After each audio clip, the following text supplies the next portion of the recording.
listeners' participation program. May God bless every person.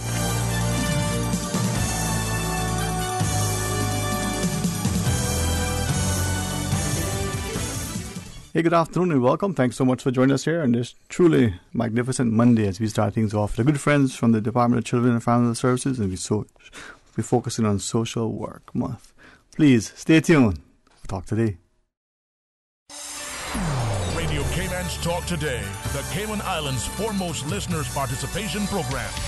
We ask our listeners to avoid statements or comments which are abusive, derogatory, malicious, or defamatory. Do not use any indecent language or make any statement which is false or misleading. Email Talk Today at candw.ky or call 1-800-534-8255. Courtesy of Flow, Cayman's #1 network that connects you to your world like never before. Let your voice be heard.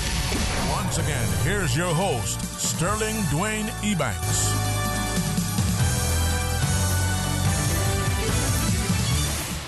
Hey, good afternoon. Welcome back. Thanks so much for joining us, and I'm really grateful for this opportunity.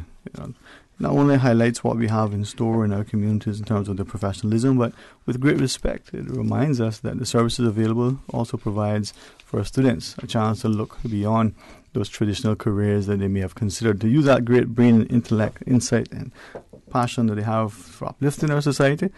It's more than just, making a lot of money in the financial sector. So, special welcome to our excellent team from the Department of Children and Family Services, and under the able leadership of the Director, Ms. Paulinda Mendoza-Williams. Good afternoon to you, ma'am. Good afternoon, Dwayne, and good afternoon to the listening public. It's always a pleasure to be on Radio Cayman's Talk Today with you. Well, if we wouldn't be, imposing too greatly, with the greatest of respect, could we ask so that our listeners get to appreciate that, as Mr. Jeff Schofield always used to tell us, our guests in the studio, we just didn't find them in the parking lot. And these are, not only committed, competent people, but they have a lot of compassion, but equally a great sense of wanting to share with the public. So if I could, perhaps, Ms. Paulinda, you first, and then Ms. Pat, maybe just sort of reintroduce yourselves. There may be a new listener who hadn't been aware of us before, and then as we go. Would that be fine? Sure. Okay. Thanks very much, ma'am. So again, my name is Paulinda Mendoza-Williams, and I am the Director of the Department of Children and Family Services. And I've brought along two colleagues with me, and allow them to introduce themselves. Good afternoon. My name is Pat Hanlon. I am a social worker with the Department of Children and Family Services. I started this journey some time ago. How can you say that? And I before I say anything about myself, I have to give credit to our founder, Mrs. Hilton, who started me in this profession. So, wow. Hi, listening public. I'm Jasmine Powell, social worker with the Department of Children and Family Services for the past 18 years. This has been my passion. I enjoy working with the community of the Cayman Islands as a social worker, and will continue to do so. And thanks, for sharing that notion of something I wanted to maybe have at some point to have alluded to or even asked directly. The length of service that we see social workers and teachers and the like, when they enter, it's a calling almost. It isn't just that they get in there because they're looking for a job to do and they're stuck. Ms. Paulinda, despite your young tender years, you've been there for a day or two as well, right? So just to say, in terms of sharing this afternoon, March is Social Work Month, and of course the department saw it fitting to celebrate our profession and to acknowledge our dedicated staff that work tirelessly as social workers to address, problems that persons experience individually and collectively as a community. Of course, our primary mandate is that of child safeguarding, but we also do other things. And as we have this conversation this afternoon, we touch on those other services. But again, as I said, March is Social Work Month. Actually, tomorrow is International Social Work Day. And I think it's only, fitting for us to acknowledge the work we do, because it is not one of those glamorous professions, as we call it. We did not go into social work to make loads of money, like, say, some of those other professions. And as you rightfully said, it's like teaching as well. It's a calling. we had our social work dinner on Saturday evening, and Mr. Matthew Hilton, who was our MC, who is a social worker as well, he's over at the Needs Assessment Unit, but we spoke about social work being a passion and a calling. And sometimes it wasn't that we chose it as a profession, it chose us. I can share in terms of when I was doing my undergraduate degree, I originally started out as a liberal arts major, thinking I was going into teaching, until I did a brief internship, and it was like, no, this is where I need to be. And I'm sure it's a similar experience for the ladies that I have sitting next to me. And I think the same story, if you talk to other social workers, that you would hear, similar stories. But also to share that as social workers, we're not only confined to working in the Department of Children and Family Services. There are other agencies in the Cayman Islands that employ social workers. So our profession is quite diverse, and we are able to work in many different organizations and arenas. We have a social work over at HSA. We have medical social workers. We have social workers who work at the Department of Community Rehabilitation. We also have social workers who are at the Department of Counseling Services and a Family Resource Center.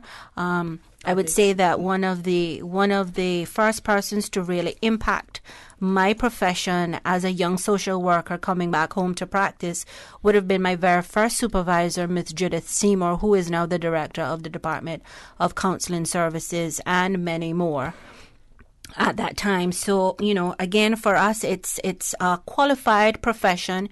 You also hear people often chant, well, I'm a social worker when they call, I do social work. I go and help Miss X down the road, she doesn't have any family, and I help her out by carrying groceries, or I sit and talk with such and such, they're experiencing, challenges in their family.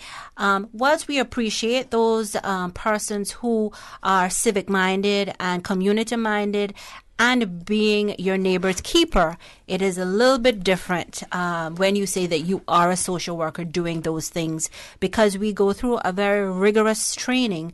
We have to go to school for 4 years, and we also go on to postgraduate, and sometimes some of us go on to doctorate studies as well. Just to add to what Ms. Pelinda said and what you said, Wayne, in terms of this being a calling. This is certainly a calling for us and for many people that you've heard gone into social work. Again, I personally want to give credit to all of those that we stand on their shoulders, the people that came before us, the Joyce Hiltons, the Deanna LeCloys, the Angela Martins, the Felicia Robinsons, all the previous directors who've contributed to social work in the Cayman Islands. I want to give them kudos, and also to acknowledge our ministry and how they are supportive. Paulinja just mentioned that we had a dinner on Saturday in acknowledgement of the Social Work Month, and it's really good in terms of having that support of our ministry as well. And I appreciate you sharing, because I think one of the things that I've always tried to say to parents, to teachers, to students, collectively, is that as our students sort of go through the years, now I'll go back to what is familiar in a sense, way back when we went to school, we went into high school, and it was all of us in there. Despite the changes, we had what we're calling options. You picked your subjects. So even the parents in my area are sort of familiar with that. Students are likewise doing similar sort of processes. And as they go through, they're thinking, what is it that they want to do for career as well? This is March. Easter is going to come up shortly. Hopefully there's going to be a discussion. There's going to be another graduation. Students are going to be entering university. Some are going to be coming back after their first year. Some will be nearing completion, and probably still on the show, is this really what I want to do? And to appreciate what social workers do and what they are. Maybe they just consider it. Maybe we'll get a chance, respectful, to ask about some of the courses you did. But from that perspective, Ms. Jasmine, as a social worker, 18 years into a calling for something, it's like a day. And no one day is the same, even though you may be doing similar things. What has it been like? Why did you, if I may ask, what drew you to it, and why stick with it? Love for people. Yeah. Social work is a helping profession. Mm-hmm. And for teenagers, children, persons seeking a career choice, if you have a love and a passion for people, to see people grow and to care for others, then social work is where you really want to be. I prize the profession of social work because it involves so much other careers. You know, when you're a social worker, the training alone equip you and expose you to other areas of interest. When you study psychology, you study psychology. When you study social work, you study psychology. Mm-hmm. You know, we have to do introduction and first year and second year of psychology. You have to do a little bit of mental health training in that regard too. It also involves counseling. So when I have to talk to young people or teenagers who are choosing careers and they say, oh, Miss Jasmine, I want to be a counselor or I want to do psychology, I say, you really want to do social work. You really want to do social work, especially if you're in the Cayman Islands. You see, I share that kind of bias because I say, why? I say, if you really want to be a counselor or psychologist and to work in the Cayman Islands, get a social work degree, because Cayman Islands is unique like that. Whereas in some other territories, you may be able to practice social work with a relating degree. You know, I feel special to know that you can only practice social work as a social worker in the Cayman Islands with DCFS with a degree in social work. And that's special because it shows that you have to be totally equipped for the job. You have to have this entire holistic training. So if you, with a degree in social work and you come back, you could be employed as a counselor, you could employ doing any other agencies. But if you really want to do hands-on, face-to-face social work, you need that social work degree under your belt. And it's of paramount interest. So working with the Cayman Islands community for the past 18 years has really been a special experience for me, because again in the Cayman Islands, given our geographic location as a social worker, initially we are now trying to do specialization internally. First, it's all holistic, it's generic. You get a sample of everything. So in another Caribbean territory, when you would specialize in just juveniles only or adoption only, coming into the Cayman Islands as a social worker, you get to do all the different reports. You get to meet people at varying level. You get to practice your profession and apply theory in counseling, in intervention, in therapeutic, in coaching our children in the schools. I'm really interested, and it really excites me, as you may hear. It's social work. It's my passion. As you can see, social workers don't mind talking about social work. It's a field that we feel passionate about. It's a calling, and we want to encourage the Cayman community to, as our students search for careers and things in which you can truly give and see where you give to your community. It is such a rewarding career in that area. You may not get the thank yous back daily, but when you see the impact that your work has done on your community, that's in where you benefit. And we do have the success stories, I must tell you. Within my tenure here, I've had some good success stories. I've heard some success testimonies, and I've seen some myself that make it say, it's worth our while. It does. You can also understand too that there must be some great frustrations, maybe legislation not being as you wanted, community not being as appreciative or as cognizant of the sacrifices, the things that go beyond the headlines, as it were. But when we come back from the break, can we talk more about not just the nature of the work, but the schooling and the qualifications? Is it like law or even psychology? If you're schooled in the Caribbean or Europe or North America, in social work it's the same, or is it significantly different? And I'll share a story, perhaps a friend relayed. This is in another jurisdiction with a large organization, but through a degree in social work. And they're sort of managing the staff, similar as, tell me whether I think that's appropriate, and we'll talk about it on air. Sure. Phone lines are open. Stay tuned for Talk Today. Did you know your home is wasting electricity right now? Appliances or electronic devices can use electricity even when they are not in use or switched off. Also known as energy vampires, things like your cable box and microwave are wasting your valuable money. Don't let these devices keep sucking your power. To save money, simply group these devices together on a power strip and turn off the strip when it's not in use. Visit the Ministry of Commerce, Planning and Infrastructure's Facebook page for more tips on keeping your home energy efficient. Be an energy advocate. At Flow, we know that 4 are better than 1. Introducing Flow Quad Play. Packed with the fastest, most reliable broadband, the power and control of Flow Evo TV, Cayman's best mobile experience, and tons of home phone minutes, all in one convenient package from only $199 a month. With 4 plans to choose from, you're sure to find one that fits your needs. It's value, ease, and convenience all on one bill with Cayman's #1 network. Find out why 4 are better than 1 with Flow Quad Play at discoverflow.ky. Terms and conditions apply. Headlines. With the latest headlines. All the news when you want it. Tune in to Radio Cayman for hourly headlines of the day's top stories. One of Cayman's bright and shining young stars. Local, regional, international. Headlines. Turning to international news. Updates on the hour between 7 a.m. and 6 p.m. on weekdays. Radio Cayman News. Headlines. Your voice, your choice for today's biggest news. Talk today. But I do have some questions. Talk today. Cayman Islands' foremost listeners participation program. Talk today. Because there are more questions than answers. What the public is saying. Waiting to take your calls right now. Sterling Dwayne Ebanks.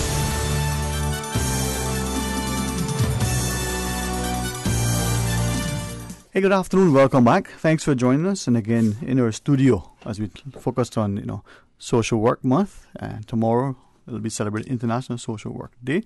The Director of the Department of Children and Family Services. I'll give you guys another title in a second here. I know where my mind is going. I better behave.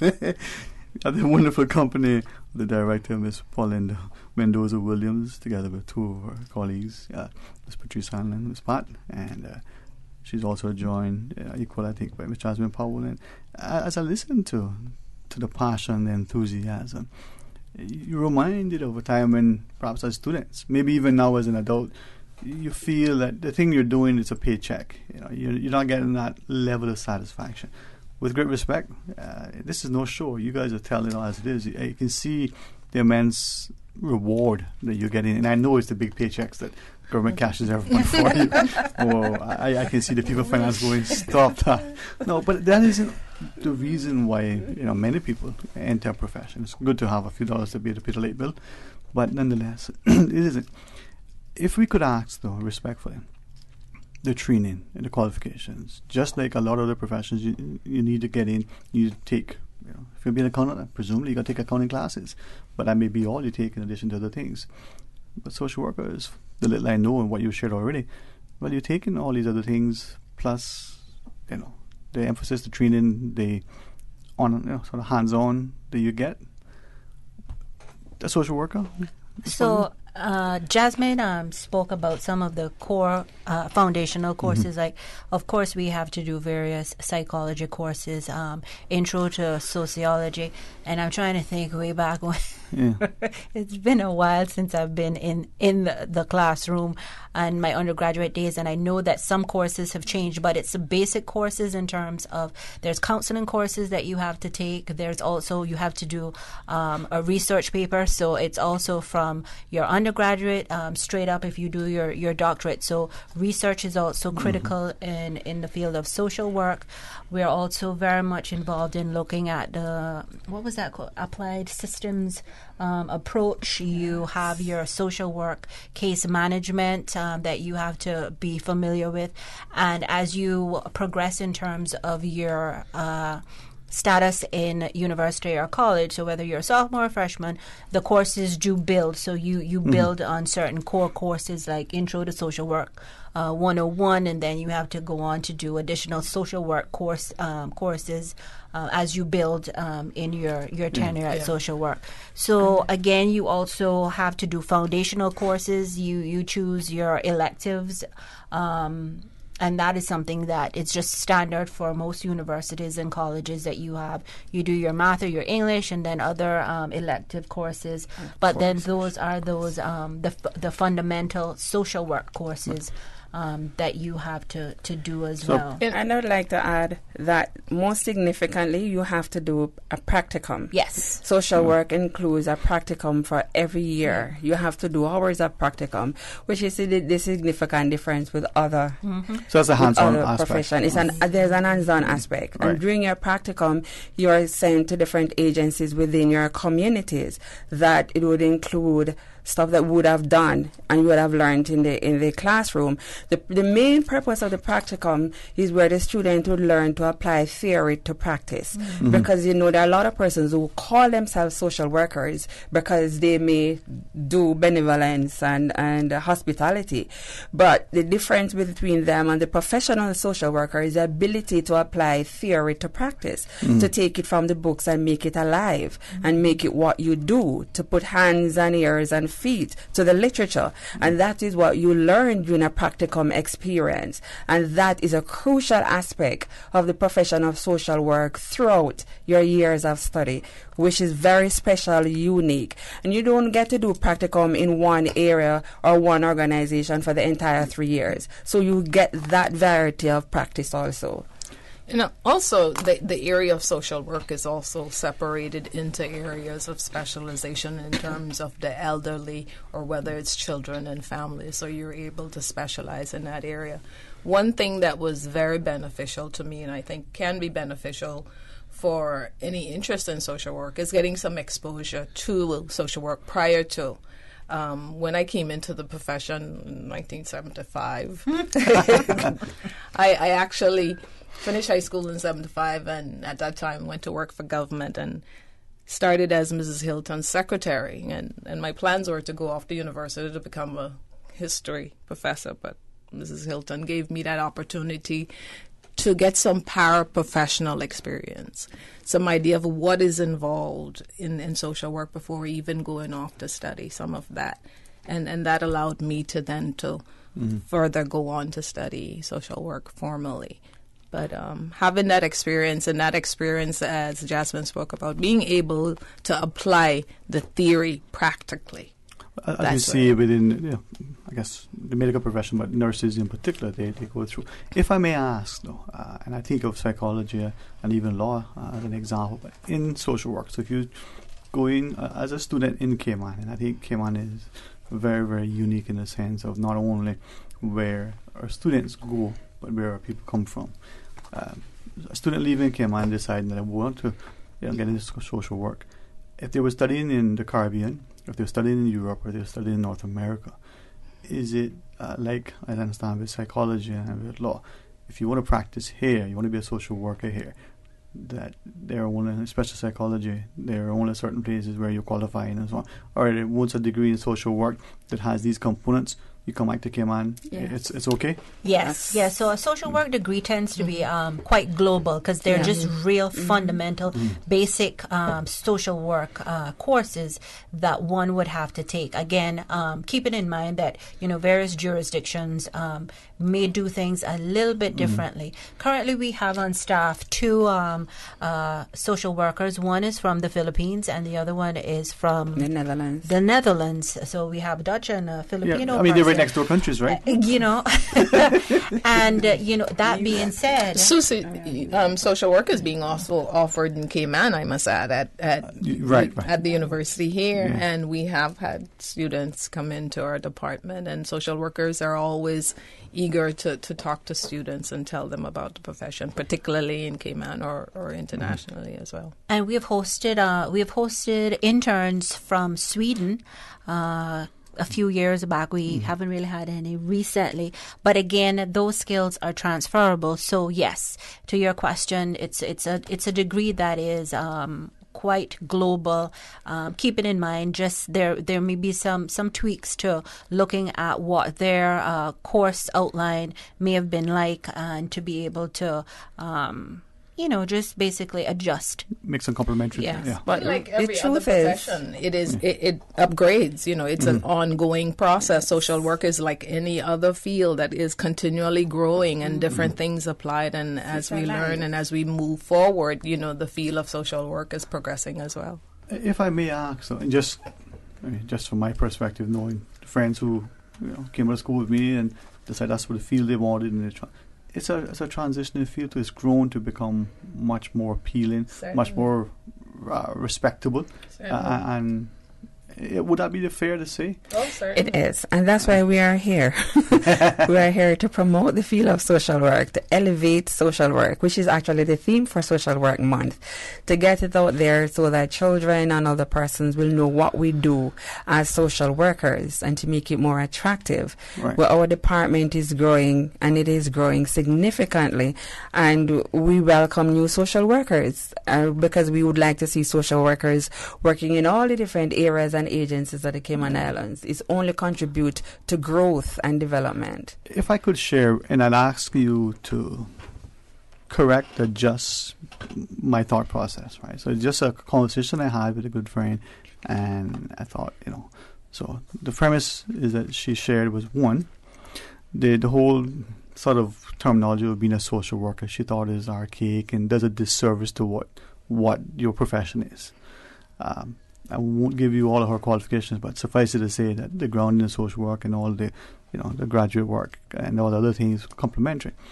Two, she says that, in her visits to Cayman, what Caymanians don't readily recognize is that as a new entry into any profession, you have an opportunity to get involved firsthand. That if you were in these larger jurisdictions, you probably take you 10 years to even get to manage your own project. So, as an example, a new architect could be working with government and managing a project that probably would take 10 years in some of the larger jurisdictions to get social worker get exposed to so much different areas.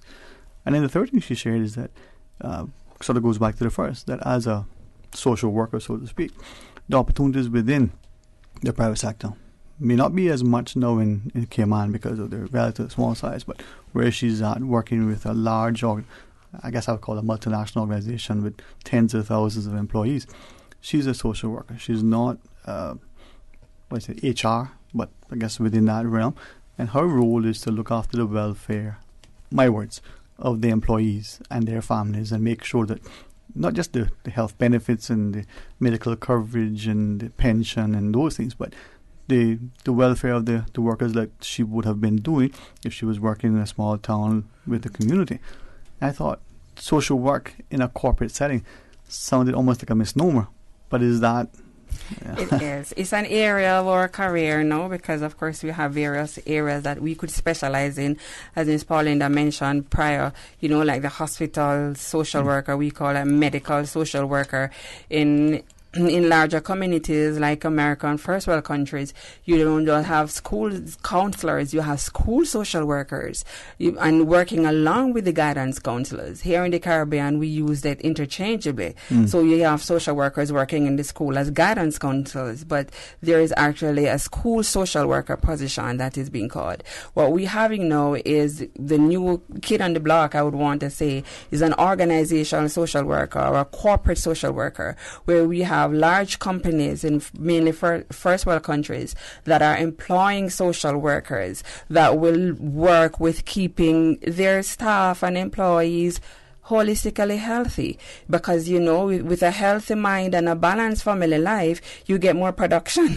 At the end of the day, it only stands to benefit the organization. So you have these companies that are now having a social work position that will help with keeping the lifestyle and work incorporating the holistic health of their staff, and we hope that will be introduced in the Cayman Islands at some point, because we have large enough organization here that would benefit from having corporate social workers. I think the other piece to add to that too, in those larger jurisdictions and large corporations, again, social work it makes up part of the human services field. So you're talking about psychology, sociology, you're talking about HR, you're talking about medicine. Those are things that involves working directly with people. So any organization that you have a people, you're going to have that complexity of needs. And as a social worker, it may not be in an organization such as what your friend works in. It's not the day-to-day as we see it in terms of dealing with child protection, dealing with youth justice matters, the elderly. But what it is being able to point those employees in the right direction in terms of needed resources, being a first point of contact to address any issues that employee may have. And of course, using the resources in the community to steer them towards what is needed. So definitely, our profession again is quite diverse. We're able to work in many areas.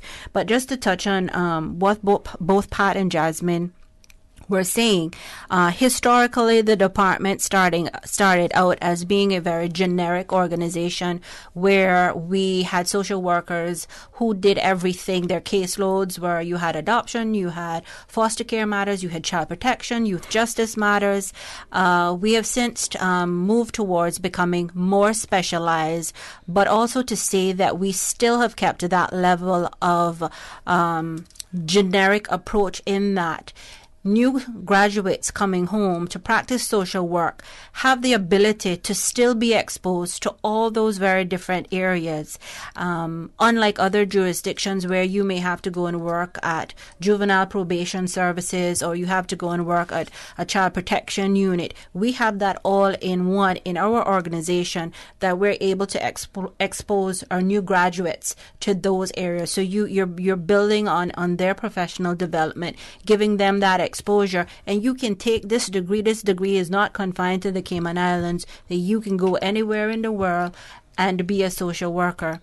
One of the things that I often say is that, unfortunately, once we have social issues and social concerns, you will always need a social worker.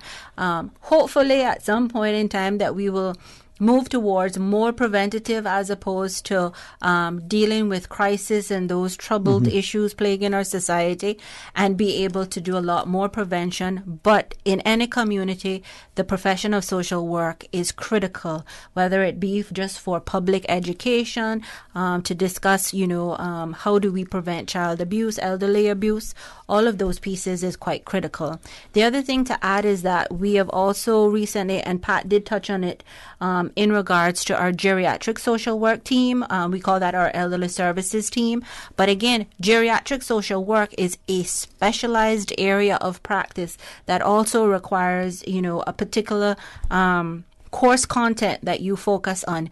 The other piece to share is that you have clinical and administrative social work, and that is the next level. So when you go to do your postgraduate degree, you can either specialize in clinical aspect of social work, so that's dealing with the case management, the therapy, working directly with clients, or you can focus on what is known as administrative social work, which is addressing policy. So you're writing policy, you're developing policy. So again, that is that ability to be very diverse. And one of the other things to also touch on is also when we talk about our ministry, our chief officer is a social worker. She has a social work degree, and we worked together when I came into the department. She was already there. So again, as you can see, is that, social work is not confined to doing those home visits, being behind a desk, although I think that is the piece of social work at times that I miss the most, just being able to connect with the community. But again, she is a qualified social worker, and she's now been elevated to a post of a chief officer in her civil service. I keep saying, man, if you don't take a degree in economics, maybe social work will be the other one.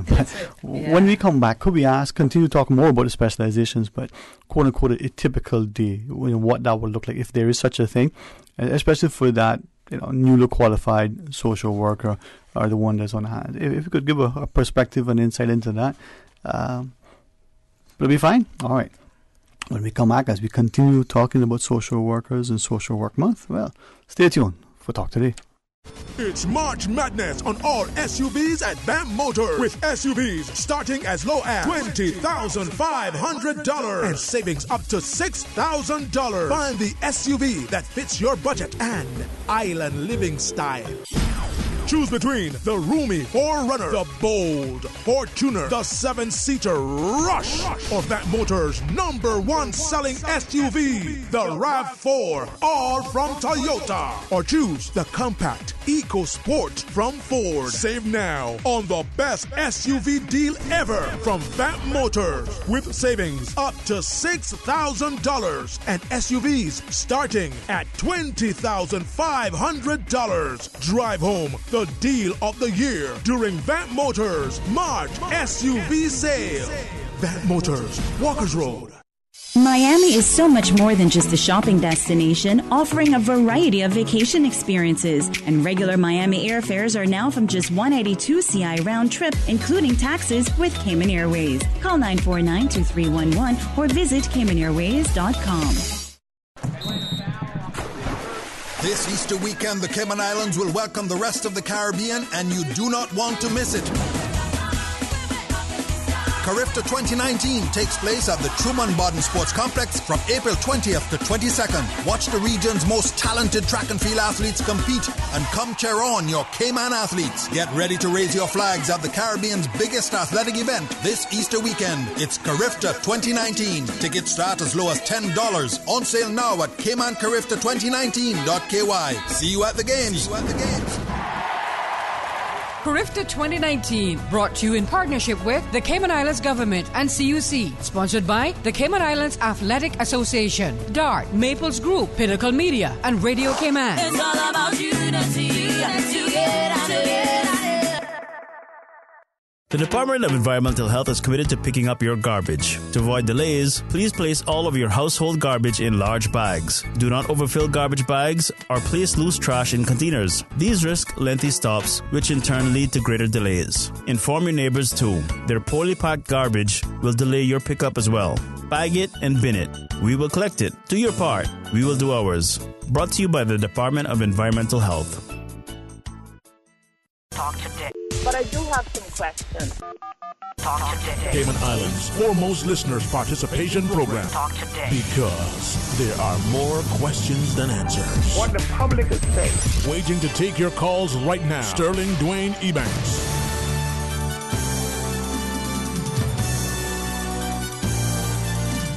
Hey, good afternoon. Welcome back. Thanks for joining us. And if I may publicly, without hopefully making our guests a little bit, too sort of say, hey, but you're highlighting us too much. I want to say a special thanks to you guys. For those of us who recognize that people like yourselves, who are on the front line oftentimes, respectfully, you take a lot of abuse, verbal and otherwise, from some of us who complain. We may feel justified in their complaints. We may feel that, well, why are your hands tied, without full understanding the different things. And I don't wish to sort of make excuses for anybody for being abusive or for sitting on their hands, but the idea that if we become more respectful, more understanding, perhaps have a greater sense of empathy, we start to appreciate what it is. But if we likewise sort of equip ourselves, we can find how we can be better contributors, not just positive but more productive. So Ms. Paulinda and Ms. Pat and Ms. Jasmine, thanks. The degree of social work and social workers add not just to the civic society but to the corporate communities. That person, that extended family, if they're healthy mentally, physically, spiritually, financially, maybe there'll be a day there'll be no need for police officers because we're self-policing, no need for prisons because there's no need to incarcerate people. Is that idealistic? Well, why can't we shoot for the high standards? I don't know. If you don't have a standard, any other thing will do, right? Social work, though, Ms. Jasmine. You seem excited. We go for the high standard. As we should, see, we do evaluate our statistics quite regularly. Our hope is to be more preventative than ever to implement preventative measures, to have less children in our youth courts, to equip families and to channel them to the right areas so they can become better parents, to utilize all the support in the wider community, the training sessions and the seminars at FRC. So we relate and we definitely depend on our sister agencies to collaborate with them in helping the community that we target. We do a lot of that. It is a profession that I must add, it's a very forgiving profession. To be a social worker, you have to be able to forgive. You have to be able to see beyond people's fault and just see the need that you are there to help them to address. So it comes with a level of high spiritual consciousness to be able to forgive and to work with people at a particular level. And if it is not, improper, I was asking about a typical day because I was thinking back to it is a small community and you can recognize that maybe you called one day to the school because of an issue, or you called to a home, or it may be that there was some incident in a corporate environment. Things that happen that we as a wider community probably think we know everything about, have little insight into what transpires. But you get to see so much from beginning, middle, and end, and then how much of that sort of translates into an effective outcome. Ms. Pat, would you give us, I don't know, typical... in the life of a social Yeah, that may not be, but we'll follow you with our camera. We got Andrella to come around with you. Well, as you know, the need and the demand of social work has changed, not only globally, but let's bring it back down to Cayman. Yeah. Things have changed a lot, even since I've joined the profession, or as, we know social work in Cayman. The day in the life of a social work has so many varieties. I mean, at the beginning, you can have a report where you have to go out and address, and everything that we do, we are guided by the children's law. That is first and foremost for us. This is our mandate. We are the department that is referred in the children's law. So what we do is under that guidance. That can include going out to investigate matters, counseling, assessing matters, going to case conferences, meeting with parents, meeting with teachers, meeting with other professionals, counseling, hand-holding, referring. There's a number of things that are involved in the day and life of a social worker. We have our things to do list, because I try to do that too. But to be honest with you, the social work profession is so alive that even though you may start a day with a nice things to do list, at the end of the day you may just accomplish 2 things on that agenda, because you get to your desk and then there is a client in crisis. There is something happening with a family. You just have to drop everything and go and apply another level. A school counselor may call you because they're up to their ear with a particular child. So we do have personal planned days, but our days are never usually end the way we plan them, because there's always something else that is happening that we will have to just get up and address. So we always have to be prepared to be on the go, more or less, and to balance self with duty. Absolutely. Again, you will plan your day that you're going to sit and write a court report because it's due on Friday, so you need to get it signed off on Thursday by your supervisor. But the reality is that life happens, and when life happens for your client, you have to get up and go and meet your client where they're at and deal with that. What they're not saying, a day in the life of a social worker sometimes involves transporting a client from an appointment, going to pick up a child from school, supervising access visits where there are contentious custody matters. Those things happen after hours. We have home visits. You have to get up and do a home visit, or you have to take some groceries to an elderly client because you get a call that neighbor visited and there's no food in the fridge, so you have to go and do that. Again, you may have had your day planned, but life happens. We have a running joke in the department about Fridays.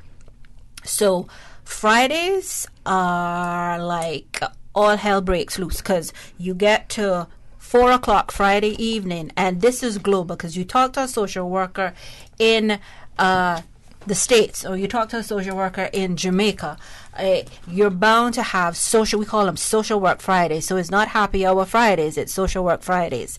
And you can guarantee that at 4 o'clock, a crisis is going to happen. You're packing up your desk to go home to say, put up your feet, but you get that call that there's a child who needs to be removed from a home, or you get a call that something has happened involving your juvenile who's been picked up by the police, and you need to go ensure that the processes are in place for them to give a statement. Fridays, it's social work Fridays. Just think, we are advocates for children and families. So just think of all the possible things that can happen in the life of a family. If we could ask right after the news, and I'll ask you now, hopefully not inappropriate, but we look at legislation that has just recently sort of given customs and immigration, a new merger, the powers of certain uniformed services and others. Even the marine enforcement officers have certain, I use the word powers, that may not be the right word. So, do social workers have powers, and if so, what are they? When the example of the social workers saying, well, here's a juvenile that the police have picked up because maybe something happened, maybe it's an allegation, but the police have come. Where is that advocacy? To what extent does the social worker, would have access? The medical practitioner would have access, it's an issue. The lawyer who is involved would have access because of, is a social worker similar, and to what extent? Could we talk about that so that when we come back from the break, would that be okay? Sure. So that people understand the importance of it. It's not just that, be fine. All right. Inquiring minds want to know. Well, they say education empowers and being informed enlightens. So stay tuned for Talk Today. Continuing the Caymanian tradition. Let Cora keep my ground so clean. The heart and soul of the Cayman people. Thank you for keeping the culture alive. Spread the news every day. From East End to Georgetown, down in Newsroom. These are the biggest stories right now. The RCIPS Property and Construction Conference took place at the Marriott on Friday. Over 200 surveyors, architects, contractors, bankers, and realtors attended the 4th biannual conference. Good afternoon, I'm Dion Anglin with your headlines and news elsewhere. Police are hunting for a gunman in the Dutch city of Utrecht following a shooting on a tram in which 3 people were killed. 5 others were injured in the incident, which the authorities say appears to be a terrorist attack. Police are looking for a 37-year-old Turkish man named Gökmen Tanis and have warned people not to approach him. New Zealand Prime Minister Jacinda Ardern has said she will announce detailed gun law reforms within days after an attack on 2 mosques left 50 people dead. Ms. Ardern said her cabinet had backed gun law changes in principle. Australian Brenton Tarrant, 28, a self-described white supremacist, has been charged with murder. And South Africa's President, Cyril Ramaphosa, may have hoped that joining the morning commute would mark him out as a man of the people ahead of elections in May. That plan has either backfired or worked, depending on how you view it. He and other passengers were stuck on a train for 4 hours on a journey that should have taken just 45 minutes. That's a wrap of your headlines. I'm Dion Anglin. Radio Cayman, the voice of the Cayman Islands. What's happening in your community? News and information, music and more. You can find us. www.radiocayman.gov.ky. Like us on Facebook and follow us on Twitter. Radio Cayman is your choice, your voice for today's biggest news. Radio Cayman.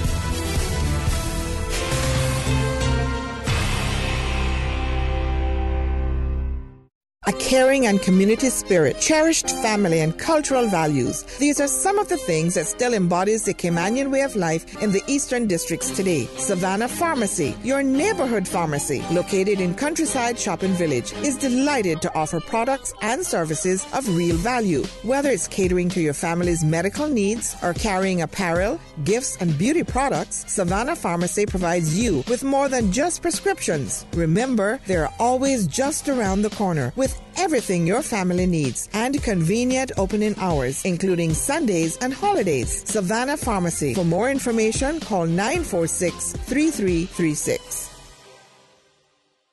Whether you're planning your child's next birthday party or simply looking for a social night out, look no further than Kingpin Bowling at King Sports Center. With a range of packages and specials for bowling parties, socials, and corporate team building, Kingpin Bowling offers what no one else can. The only bowling alley in Cayman. And it's indoor fun, which means no mosquitoes, AC. And don't forget about their bowling bar. Book your bowling lanes today. Call 946-BOWL. That's 946-2495. Email kingpinbowling@candw.ky. For more information, visit their website, www.kingsportscenter.com. King Sports Center, providing your fitness, recreation, and relaxation needs. The Cayman Brac Agriculture Show Committee presents the 16th Annual Cayman Brac Agriculture Show, Saturday, March 23rd from 8 a.m. until 4 p.m. at the Agriculture Grounds of Songbird Drive on the Bluff. Tons of fun for the entire family. Animals, antiques, art and craft displays. Only $8 entrance fee. Children 4 to 10 years old, $4, and free for children 3 and under. Raffle tickets are $10 and include entry for a grand prize of $2,000 among others. Travel from Grand Cayman is a breeze with extra same-day flights on Cayman Airways. Check them out on Facebook at Brac Agriculture Show. Don't miss the annual Cayman Brac Agriculture Show, Saturday, March 23rd. Talk today. But I do have some questions. Talk today. Cayman Islands' foremost listeners participation program. Talk today. Because there are more questions than answers. What the public is saying. Waiting to take your calls right now. Sterling Dwayne Ebanks.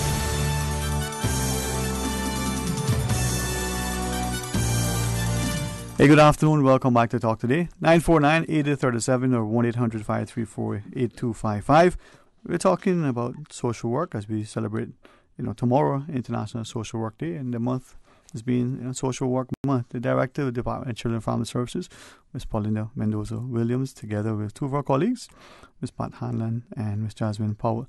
We do have a caller. We do have a question on the table about sort of the powers, but we'll get to that in a while. And I think Susan has some chocolate chilling in the cupboard, but that's a different day, a different story. Let's go to the phones. Welcome here on Talk Today. Hello, good afternoon. Yes, good afternoon, Dave. Hey, my friend, how are you today? Okay. I hope you're enjoying the Monday. Yeah, thankful. All right. Yeah, I have a question concerning how many men works in the social service department. Okay. Okay, and you have another question, or is that one? So, I think that's one question. I'd like an answer if I can get it now, please. Oh, well, okay, and it is, for what it's worth, a perception that is not as many men attracted to it. But share with us, Miss Director. Paula, I love that question. Are you interested in being a social worker? We need men. Social work is predominantly a female field. So I'll tie it in that March is also Women's Month. So we're highlighting a female-dominated field, and as well celebrating women. But the reality is that no, we do not have a lot of social workers, male social workers in our department. We currently have 2 male social workers in the department, but we have a total of 5 men currently working in the department. So 2 in social work specifically. Yeah. All right. From my experience, in the social service department were working with me at one time. My relationship with the first 2 social workers who were women was not that great. I felt as though they were taking the sides of the women more than they were taking the sides on my side as a man. All right. Well, I requested that I have a gentleman work with me. And after they gave me that gentleman to work with me, things got a lot better because he was more understandable towards the things that I had to say to him. More than a lady was, more understandable than a lady was. So I think it's only fair that you all get more men working with the social service department. And I think if the mother and father of that child are involved with you all, I think it would be better for a gentleman to be working with the father of those children and a lady to be working with the mother of those children. That's my personal opinion. Thank you very much. Okay, we thank you very much for your concern. And we are very happy to know that you were helped by a male social worker. And that when you shared your concerns of wanting a male social worker, it was valid and we acknowledged it. And so you were able to be helped, because that's really the focus of social work in the Caribbean and otherwise. The more thing is that our people are being helped and your needs are being met. Even if we have to do our own internal shuffling, at the end of the day, we are looking out for your own benefit. As we go on and with this forum and other promotion forum for social work, we are hoping that more males are attracted to the profession within the Cayman Islands. More Cayman Islands males will become involved, and we welcome that. We do welcome that. All right. We do have another caller. Good afternoon. Welcome. You're on Talk Today.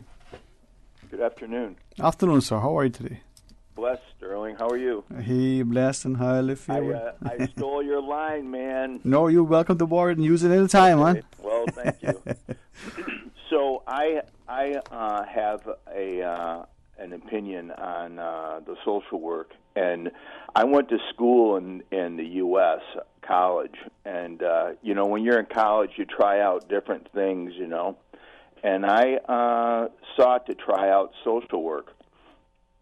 And I had a 1-year internship at a adolescent crisis center in a major metropolitan city in the U.S. And it was the toughest year of my educational life. Was going through that experience, and it was completely eye opening. And I'll be bare bone honest with you. I wasn't tough enough to deal with it. It was beyond me, and my respect for the people in that industry, whether or not they're male or whether or not they're female, is unsurpassed, because you really have to be mentally tough and emotionally tough to do it, as well as be able to leave it at work when you go home at night. And it was a really tough year. The place is called The Bridge, and it was a runaway home for kids in crisis. And it was a really, really difficult experience, because I just got too caught up in it. So if anybody believes that you don't have to be a strong person and it's not a incredibly important, honorable line of work, they're vastly mistaken in my book, whether it's a man or a woman, whoever, because I completely tip my hat to the people that do that job anywhere. Thank you so much. Thank you so much, sir. Thank you. Thank you for saying that. I really mean that from my heart, because I'm able to deal with quite a bit, and I really take my hat off to you all, and I wish you all the best, and I just say God bless you. Thank you so much. You did raise an important point. You see, the ability to separate. That is definitely an important point in social work, where we have to separate our own personal lives, or more so balance our own personal lives and well-being with all that we see and have to deal with daily. It comes with experience after a period of time, and the social workers individually and collectively have to come up with our own self-maintenance and survival, and how we are going to do this, balancing our passion with our personal life and our very own families without putting ourselves and our families at risk. Again, thank you, caller, for bringing that to the forefront. This is a profession that requires you to be tough. Just imagine our whole days, our work life consists of dealing with the ills of our society and finding solutions and working through family problems. So this is a profession that requires a balance, an ability to work and leave that work at home and then continue on with your life and dealing with your life as well, because being social workers does not mean that we ourselves don't have our own lives to deal with in addition to our work profession. So it does require a great deal of balance, life balance. Not only that, Sterling, you were asking about prerequisites, what qualifications, what courses that you need to take when you're pursuing a social work degree. One of the things that I learned while pursuing my degree was you need to address your own personal issues. You need to take care of yourself first before you can go out there and positively impact the people that you come in contact with as social workers. Because again, if you're not able to address your own issues, your own needs, there is that level for what we call transference. It skews your practice, that you're not able to focus. You make judgments that, again, as social workers, we are supposed to be impartial, non-judgmental, non-discriminatory, all of those pieces. But whilst we come with our own core values, our core beliefs, we also have core values and principles and ethical standards that we have to abide by as a social worker, as a social work professional. So again, it's being able to do your own self-assessment and to determine, when a case is too much for me, to be able to say to my supervisor, look, I need to step back. This is too much for me. I can't deal with this. You need to give it to someone else. I need to reassess and reevaluate. Also, as social workers, and something that the department truly believes in, and we've made provisions for that over the years, is to be able to allow staff to be able to go and sit with their own therapists to address whether it's issues in regards to work, but more so issues in terms of if they're having their own personal needs, because trust me, it is very intensive to sit across the room or to sit with someone in their home and hear some of the stories that they share. Just dealing with child protection issues, domestic violence issues, elderly neglect, all of those pieces, it's not something that, whilst we say we are able to separate and go home, there are many nights that many of us lay awake thinking about the clients that we're working with. Okay. I appreciate you sharing, Ms. Pot. We are the front line, Dwayne. We are the front line. The issues that you see come to the forefront in our society, we are the persons that are dealing and working with these families. When I look at some of the messages come through, and I was just thinking of what you were sharing, the idea that there was a study, a reference as I was sort of preparing for this, was in the 90s, and I think it was in the U.S., and the National Institutes of Health were talking about the risks, the possible suicide rates amongst professionals and social workers was high. But it's seen in a reading that if the person had certain supporting factors, good family life and it helps. So I take that to believe that as we look at the profession and as the person continues to practice, having that connectedness to family, to community, it makes it, I guess. It does. And I must say, our organization, Department of Children and Family Services, we do have our internal strategies and coping skills. Teamwork is big with us. We work in teams, and we are good team players as social workers in this department. It doesn't happen in all organizations, but I can say for DCFS, I have had good team playing experiences. So if a colleague has a case that is too heavy, and in a particular day, that colleague can team with another colleague and say, do this home visit with me, bounce this off and let me know whether or not I could do it differently. So that's one of the coping strategies that we have. have. If a colleague feels overwhelmed and it's an hour to the rest of the work day, you can approach supervisors, managers, directors and say, you know, I'm really feeling overwhelmed today. And it's okay to say, okay, take some time out, Pat, take some time out, Jasmine, recuperate, and let's do this again tomorrow. So those are some of the strategies that the department has, you know, formally and informally, that helps to make coping possible. Yeah. The support of our ministry is there, and having a chief officer who's a social worker who understands and empathizes with the needs. And that is important for us as well, having a ministry who understands the needs and able to provide for the needs of our social workers. That's important to us as well. If we may ask, so as we listen to it, we're talking about the access the social workers would have, the powers or authorities and the like. And the reference was, for argument's sake, you know, the attorney who is going to go to visit someone, let's say a juvenile who's at a detention for something. Is a social worker in any particular category, is a social worker sort of handicapped, you know, in terms of access?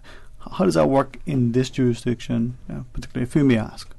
So in regards to, Pat spoke about the children's law, which is our primary piece of legislation that guides us. We also have the youth justice law, the adoptions law as well. We have the elderly older persons legislation. That guides us also. But in particular, in terms of child safeguarding, so a social worker within the law has the power to go into a home and do a removal under the powers of the children's law in the event that they have assessed and investigated that a child is at risk of harm. So we have the powers to go in and do that removal. In regards to that, we have the powers to meet with a child at school to address safeguarding issues. We have protocols in place in terms of informing, etc. But under the law, we have the powers to go in and speak to that child without a parent being present.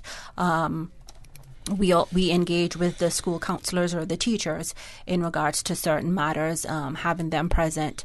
Again, practicing holistically when working in the best interest of children regarding safeguarding. We try to do our interviews with all the relevant parties around the table. So we have the police, who also makes up a part of our multi-agency safeguarding hub, HSA as needed. So we try to get as much information in one interview with a child who it has been reported that there's some form of child abuse or neglect. But again, under the law, we do have that authority. We can make unannounced visits to homes in regards to cases that we're managing. So we're not going to turn up at your home if you're not on our caseload or a referral has not come in. So we don't just turn up on your home, Dwayne, without saying we're going to come or there is a matter referred. But we do spot checks.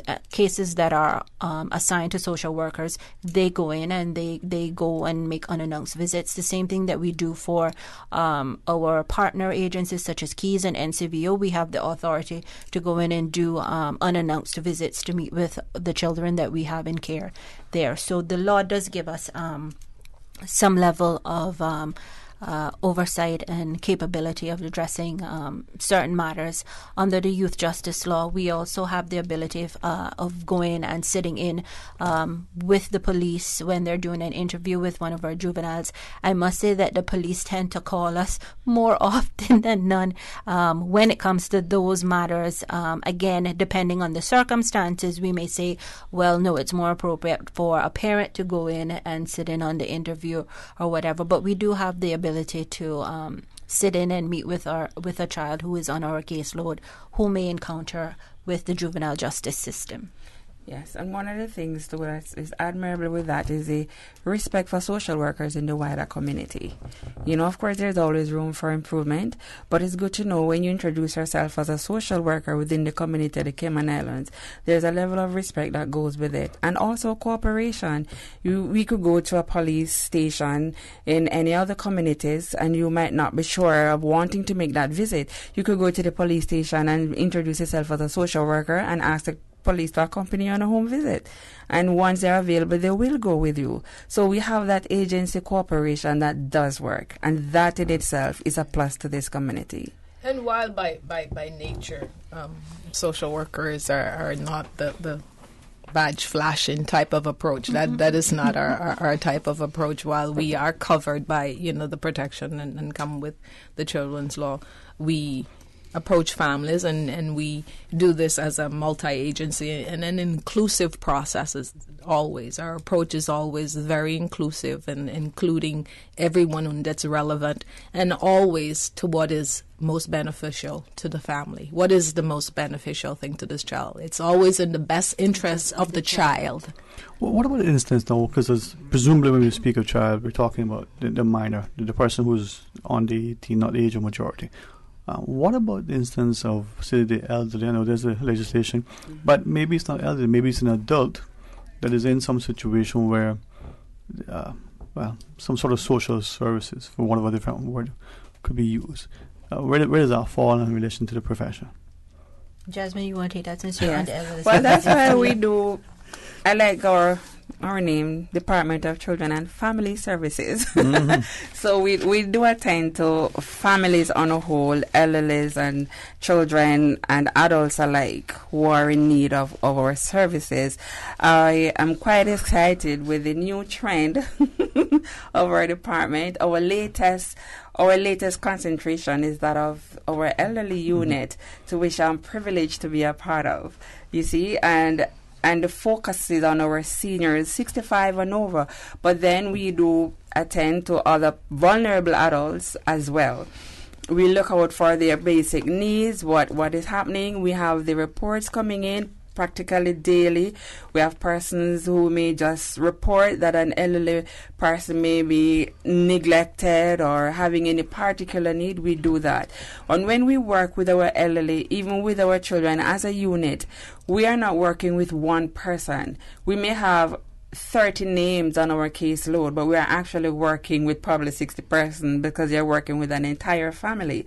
So and it's similar to that of the children. So we may go in to look at a need of a senior, but then we realize to meet the need of that senior, to properly address that need and to look for the holistic comfort of that adult, we will have to be communicating with the caregivers, even teaching and coaching the caregivers how to understand the welfare and well-being of the seniors, having case conferences as much on the elderly services team with other family members, significant others in taking care of their seniors. The challenge with working with the seniors is the fact that personally I see it's like the last chance to help. When I'm working with children, they have the rest of their lives to get intervention. When you're a senior, the presenting problem is as if you want to try and resolve that as soon as possible because this is it. You can't say it can be addressed in another 10 years. As they grow, they will learn. This is it. And so that level of sense of finality is a very crucial matter in working with our seniors and our vulnerable seniors and elderly in our community. I find that population is much larger than I've ever thought it would have been. The population of seniors in the Cayman Islands is a significant number of seniors in the Cayman Islands. Some are functional and still working, while others might be just not able to work anymore. But they are seniors anyhow. So I find that as the elderly team unit, we do have our hands full. We have seniors who will come out and be a part of activities, and we have some who they just stay in, or we have seniors who doesn't even see themselves as seniors, but yet they're seniors in need. And that too becomes a challenge to say, yes, you do need us, and you are over 65, and we are here for you. It's like saying to a child, yeah, you do have a problem, let me help you solve it. So it comes with its share of interest, its share of challenges, and its share of responsibilities. And it interests me knowing that the Cayman Islands do have this holistic approach in helping our people, be them children, middle-aged, seniors. We have that holistic approach.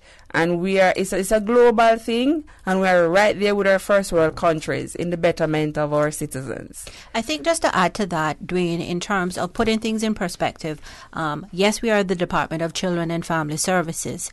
And in saying that, again, our responsibility is to our children, but we also work with adults and we work with the elderly. The adult component comes into the fact of the families of those children that we are also involved in. So just to be very clear, however, our department oftentimes seems to be the fix-it of all things. So when people don't know where to go, they call us. And of course, our officers are very helpful in terms of referring or just directing persons to the correct agency or organization or individual that they may need to go to. Again, we have community development officers who are in the community. So, of course, it's across the gamut of life development in terms of from birth to death, and they see what's happening within the community. And again, they're that link to that age of from 18 to 65 at this point. But again, we do not turn away persons. We try our best to direct them to the resources or the area in which their need can be met. You know, as I listen to you, I'm very, very appreciative that it is a small community, growing needs and concerns, but I think collective effort and action, we can see that, we can make a meaningful impact. And in this social, work month, perhaps there'll be some consideration as to the profession for new entrants, some who are laboring where they are but not feeling that sense of fulfillment and satisfaction.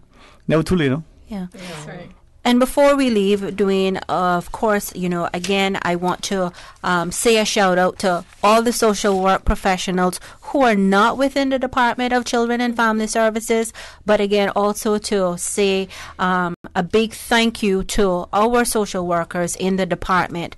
They are truly hardworking, dedicated professionals who deliver quality service to the people of the Cayman Islands. And I would also want to acknowledge the trailblazers who set the foundation for what was then known as the Department of Children and Family Services.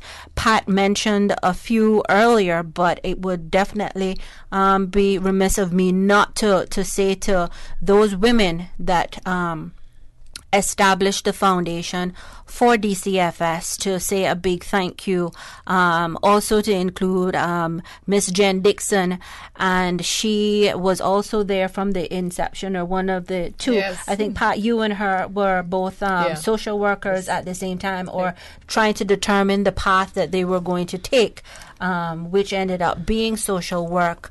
Miss Jen retired in 2015 as the director of the department, but she had a very long and fruitful history with the department. She was the department's historian. We're trying our best to keep that tradition up. She kept dates. I mean, we have some information here that she kept running dates of the various achievements of the department, and I think we could almost publish a book right about now in regards to the history and development of social work in the Cayman Islands. And just want to say a thank you to those past directors that paved the way for us. Definitely want to second that to all of the past directors and social workers. Absolutely. And social workers who are in Cayman now, who are in other professions. Just a shout out to them, and also want to mention to them that we still need a National Social Workers Association of the Cayman Islands. So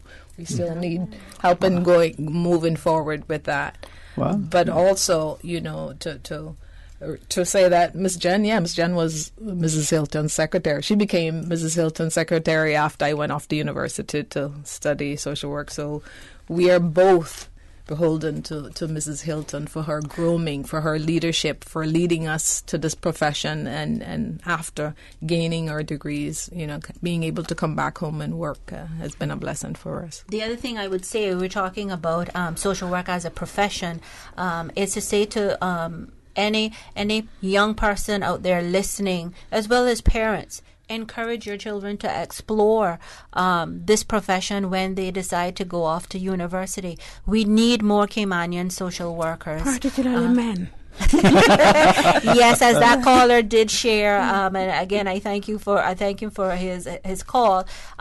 We do want to see our profession diversify and get more men. So absolutely, and also as a community at large, I think we can include social workers in more areas and decision making items that take place in Cayman, because we work in various areas and can contribute in different areas as well. We're talkers, we're social workers. Hey, that's important, you know. So I just want to say thanks for having us. Yes, thank you all very much. And as you celebrate, please enjoy, social work month. Continue to be, uplifting your profession as a community with sort of respect. Appreciate what you're doing. And the studio is always here as we continue to share with you. Thanks again. Thank you. Big up DCFS social workers. Social workers. All right. Well, when we come back, especially in store for you again. So please stay tuned and rejoin us after the break. Miami is so much more than just a shopping destination, offering a variety of vacation experiences. And regular Miami airfares are now from just $182 CI round trip, including taxes, with Cayman Airways. Call 949-2311 or visit CaymanAirways.com. This Easter weekend, the Cayman Islands will welcome the rest of the Caribbean, and you do not want to miss it. Carifta 2019 takes place at the Truman Bodden Sports Complex from April 20th to 22nd. Watch the region's most talented track and field athletes compete and come cheer on your Cayman athletes. Get ready to raise your flags at the Caribbean's biggest athletic event this Easter weekend. It's Carifta 2019. Tickets start as low as $10. On sale now at CaymanCarifta2019.ky. See you at the games.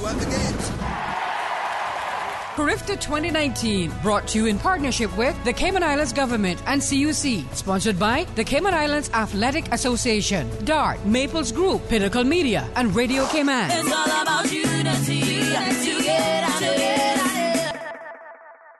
A caring and community spirit, cherished family and cultural values. These are some of the things that still embodies the Caymanian way of life in the Eastern Districts today. Savannah Pharmacy, your neighborhood pharmacy, located in Countryside Shopping Village, is delighted to offer products and services of real value. Whether it's catering to your family's medical needs or carrying apparel, gifts, and beauty products, Savannah Pharmacy provides you with more than just prescriptions. Remember, they're always just around the corner with everything your family needs and convenient opening hours, including Sundays and holidays. Savannah Pharmacy. For more information, call 946-3336.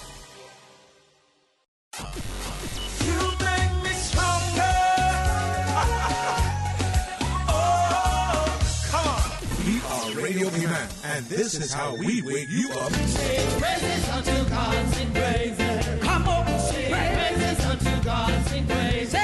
Hallelujah. Lord, I thank you for sunshine, thank you for rain, thank you for joy, thank you for pain. It's a beautiful day. Praise time on Radio Cayman. Praising me down, yeah. Praise the healer, praise the healer. Jumping, he's my provider. Are you ready? Here we go. Set. I feel like running, skipping, running. Feel like skipping.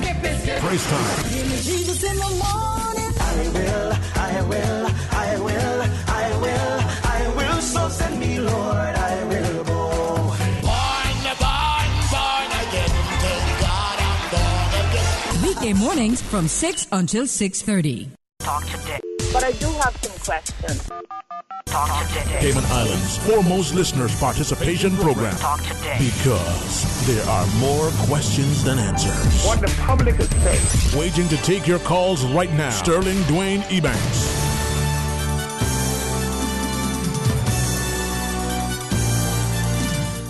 Good afternoon. Welcome back. Thank you so much for joining us. And I truly, I say this, and if it's improper or incorrect, you can call and share with me. I thank God not only for a job, but for the health to do the job that I have. If I can't embrace it, I try to endure it, but I try always to be appreciative and always honored to be able to sit in the studio amongst good people, to laugh, to learn.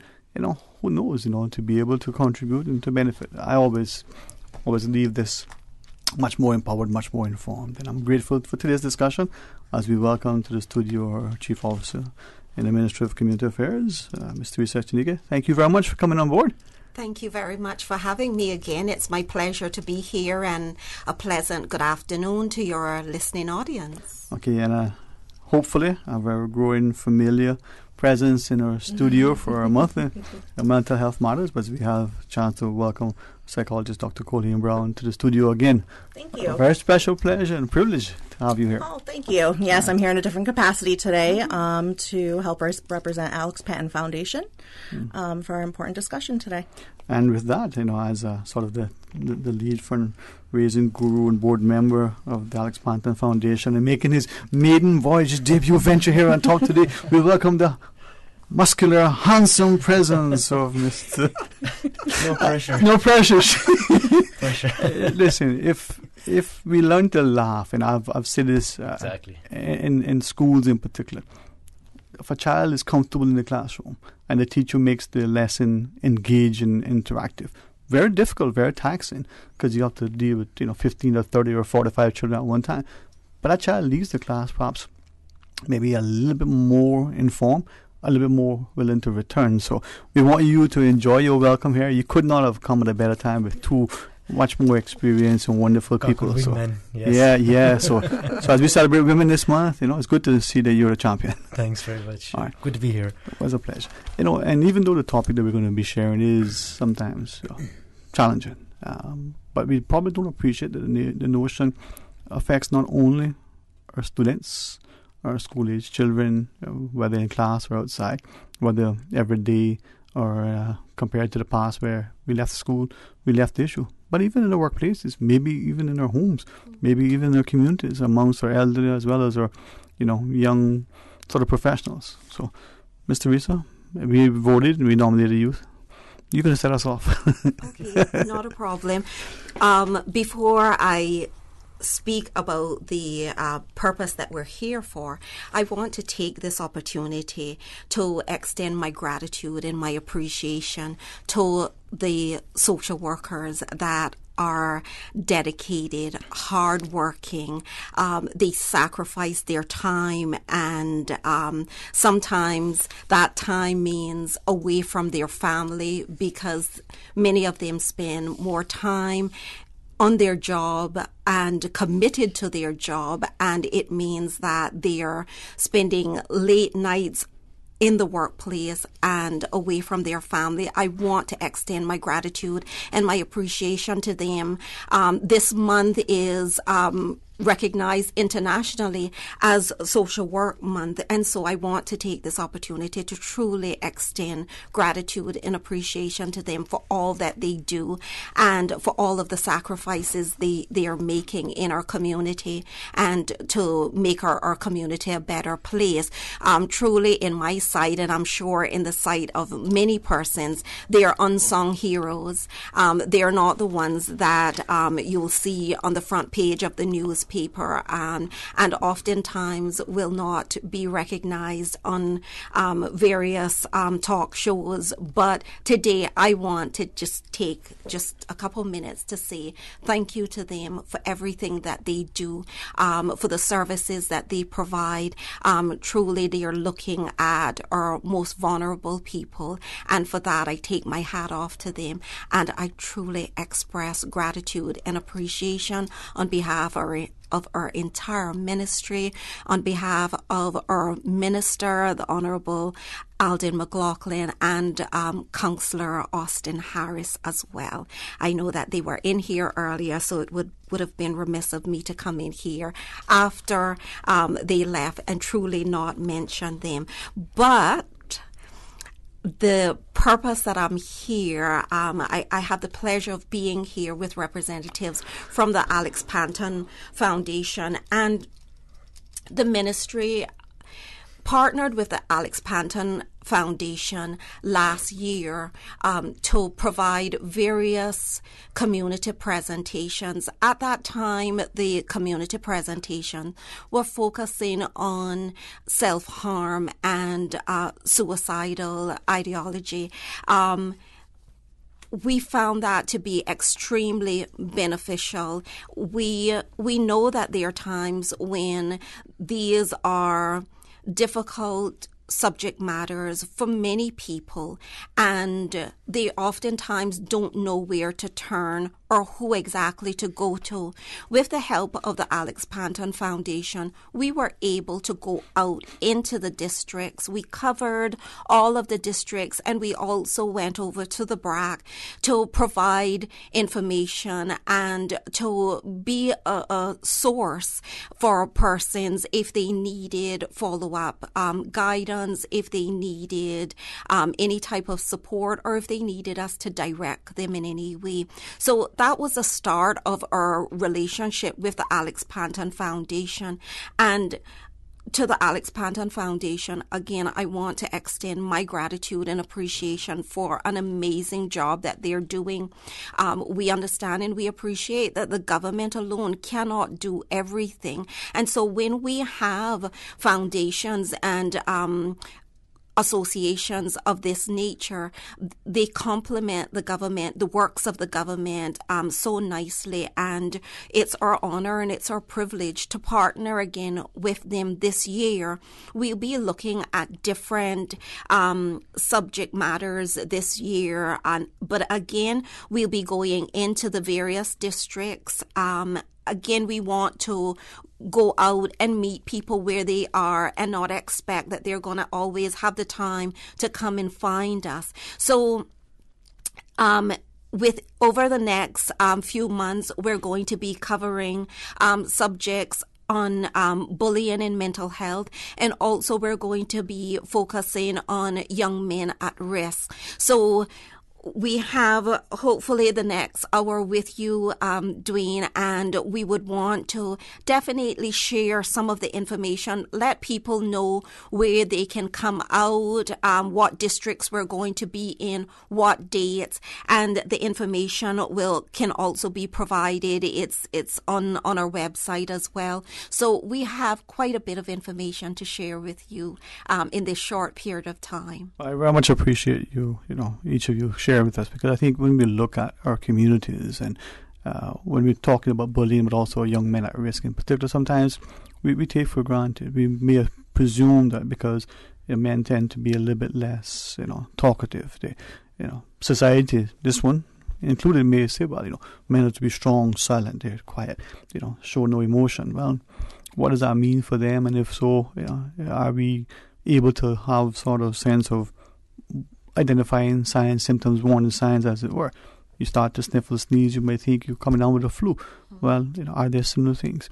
Dr. Brown, from that perspective, though, when we look at the issue of bullying and suicidal ideations, the notion that, from what I gather, young men tend to be more at risk when it comes to self-harm or suicide in particular. In this community, I mean, where are we? What are we doing? What can we do? How important is this? Well, I think that when you look at suicide in particular, women are more likely to attempt suicide, but men are more likely to complete suicide. And the importance of considering that is men are more likely to complete suicide due to utilizing lethal means. So, for example, means that will be more lethal, such as a firearm, things that will be more violent. And that tends to be, when we're talking about young men at risk, what you were just talking about when it comes to behaviors, that tends to be the difficulty. Like you said, the strong, silent type. The idea of being macho or machismo is something that comes up pretty often culturally, and can be something that comes up and can show that there's something going on, and can show that there may be some indication of some symptoms that could be coming out. You may see some behaviors of acting out, things like that. Now, when it comes to bullying, there's several different things we need to consider that we're going to be talking about in the workshops. And specifically, we're going to talk about prevention of bullying. How can we try to make bullying exist less in schools, in home, in the community? We're going to talk about why has bullying been occurring? What is going on that's causing this bullying to even occur at this point? It's important to think about, because when we were looking at the information, when we looked at K-Men, 54% of individuals said that they were bullied. And that's a lot of people. And the other data that we looked at said that people that were bullied were 5.6% more likely, 5.6 times more likely to attempt suicide than those that weren't bullied. And this is why this is an issue that we're trying to focus on at this point, because it's an issue that we need to take care of. So us in the community, us as professionals, us in the schools, we want to try to look at how can we look at this in a policy perspective, as a school perspective, help the kids out, but also realize and identify and find the warning signs that kids may be bullies or be victims of bullying. And Dwayne, I think that it's important for us to highlight that this information is not coming from another country. This is our information. The National Drug Council conducts surveys every 2 years within the school system, and their last survey was just last year in 2018. And some of the information that Dr. Brown spoke about is coming out of those surveys. So they're very specific to us here within this jurisdiction. I know, before persons were of the mentality, oh, that's somewhere else. That's not happening here. It's very real here. And these are issues that is important for us to look at and important for us to have this type of dialogue with the parents, with caretakers about, because for us, what we want to do is to put focus on the preventative aspect of things. How can we avoid these things and prevent these things from happening rather than waiting until they happen and then wonder, oh my goodness, what are we now going to do? So again, I would invite people, the most recent survey from NDC is not published as yet. I've been told that that should be available by the end of this month or early next month. I'm encouraging people, go on to the National Drug Council website or even just reach out to them if you have specific questions that is related to these subject matters. And the other thing that I want to say as well, although one of the themes or one of the subject heads that we're looking at is young men at risk, that's not saying that our young women are not at risk or that they're not struggling. Again, we are seeing some high percentages within our female population. And so although these are the two subjects that we're going to be covering, it by no means will limit us. We will continue to do presentations in the community, and it's information on the bullying and the mental health that is general, and it's also very much applicable to both male and females. So once again, I'm encouraging people in the community to please come out, please hear what the representatives from the Alex Panton Foundation has to say. Some of the statistics from the NDC survey will also be readily available at the presentations as well. But these are important things for us to look at and to take into consideration. And for the listening public, as that survey becomes available, we do have them scheduled in short order to come on the program, because we think that discussion is important for the community as a whole to have. And Shane, from that notion that within this small community, to date, a lot of the statistical information that we have may have been garnered from perhaps the region, perhaps from international sources. But increasingly, as we have research here that is directly relevant, applicable, and timely, we get a perspective. But that's not without a lot of effort, involvement, costs, human costs, financial costs, a lot of investment.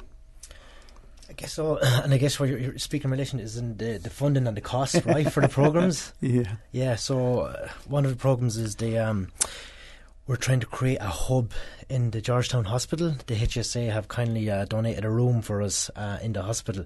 So that's something that will require probably 4 to 5 full-time nurses. So each of those nurses, I guess, is going to cost about 90,000 each, right? So you can do the maths on that. So that's probably going to be our biggest cost coming up. So that's one thing. We've also got emotional literacy programs coming up. We've also got the support groups. So I'm going to be leading a support group as well on that for young adolescents suffering from depression and anxiety, aged 18 to 24. And also we're working alongside Lounge Silent Voices. They've got obviously the support group, and it's good just to distinguish between the two support groups. So the Loud Silent Voices, they tend to focus more on the carers, right? The friends, relatives, because they need coping mechanisms too, right? But so for my support group, then we'll be leading then with the actual sufferers. So again, young adolescents, 18 to 24, 25. Right. Dr. Brown, from that perspective, Shane referenced the idea of sort of the emotional literacy. I was thinking immediately, we look at IQ, sometimes we fail to look at EQ.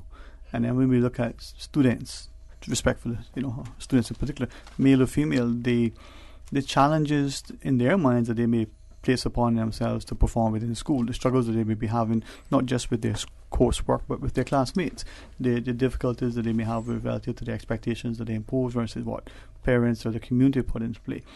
In this environment, on a personal level, I struggle with these devices because they're disruptive, they're distractive, they can be a great means to communicate. But that is the norm in the world of our people.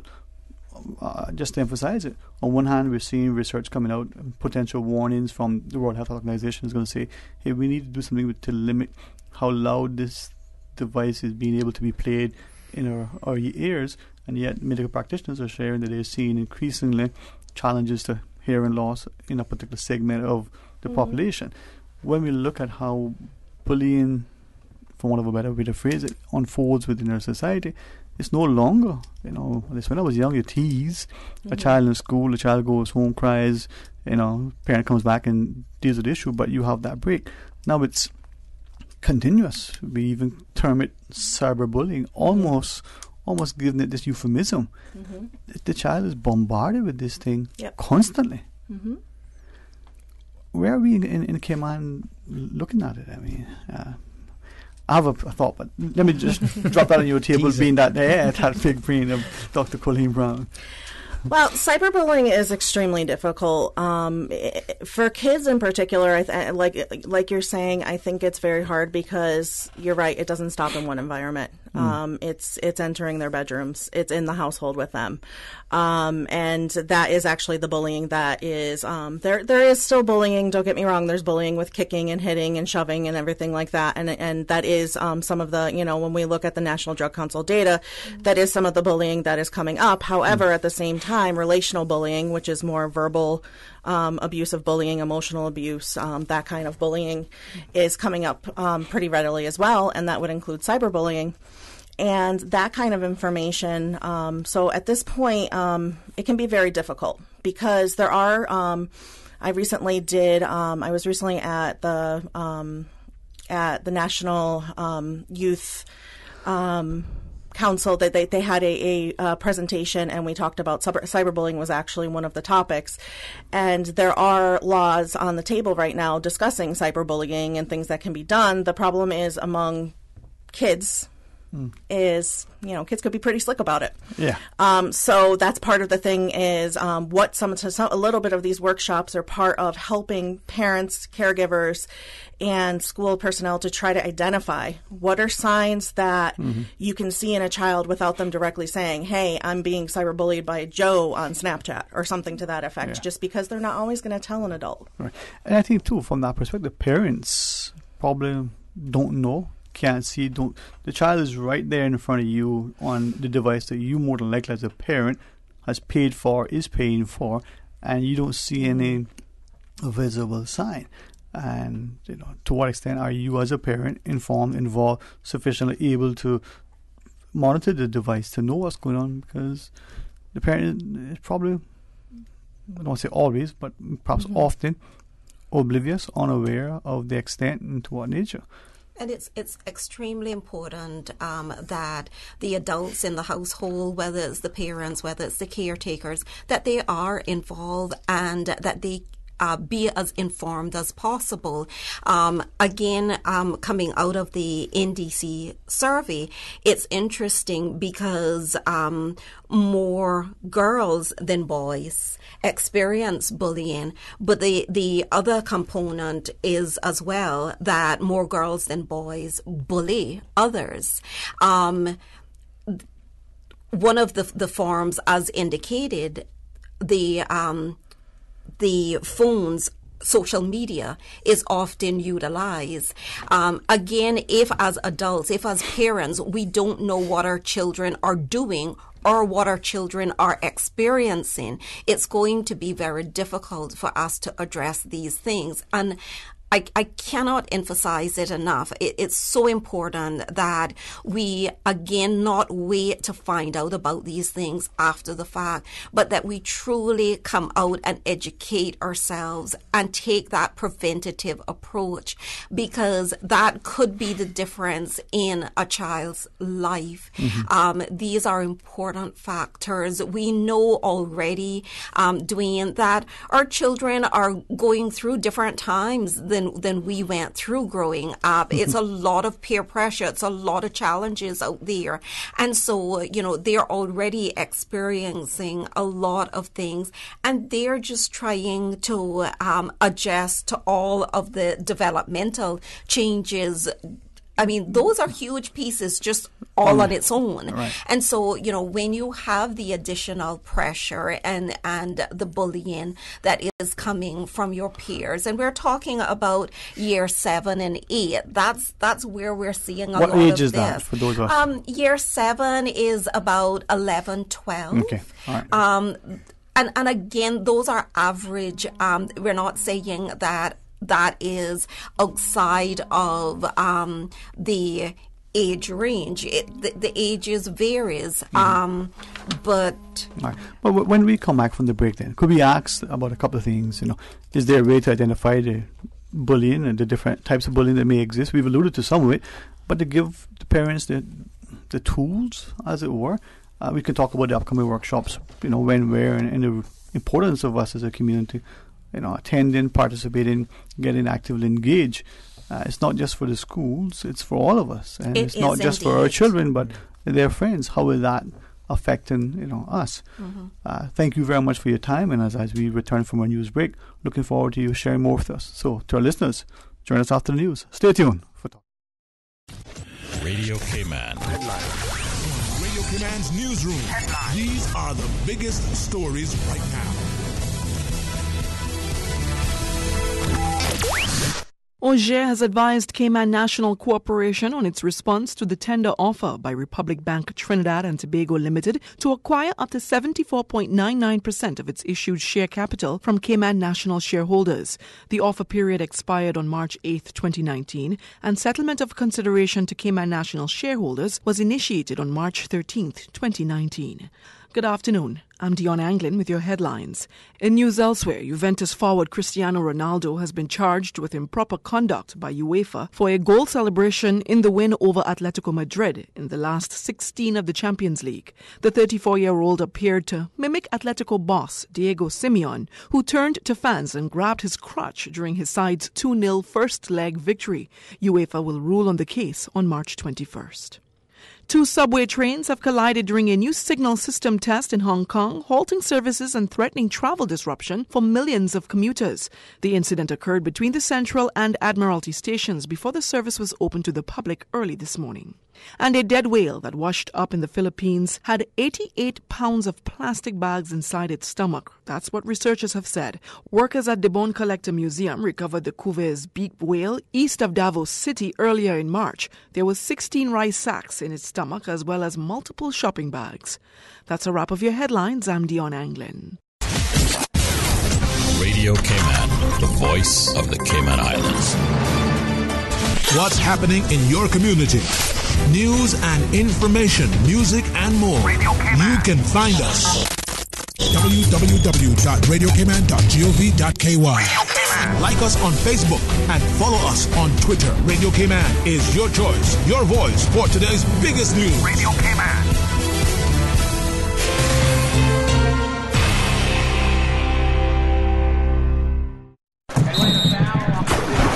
This Easter weekend, the Cayman Islands will welcome the rest of the Caribbean, and you do not want to miss it. Carifta 2019 takes place at the Truman Bodden Sports Complex from April 20th to 22nd. Watch the region's most talented track and field athletes compete and come cheer on your Cayman athletes. Get ready to raise your flags at the Caribbean's biggest athletic event this Easter weekend. It's Carifta 2019. Tickets start as low as $10. On sale now at caymancarifta2019.ky. See you at the games. Carifta 2019, brought to you in partnership with the Cayman Islands Government and CUC. Sponsored by the Cayman Islands Athletic Association, DART, Maples Group, Pinnacle Media, and Radio Cayman. It's all about unity. Talk today. But I do have some questions. Talk today. Cayman Islands' foremost listeners participation program. Talk today. Because there are more questions than answers. What the public is saying. Waiting to take your calls right now. Sterling Dwayne Ebanks.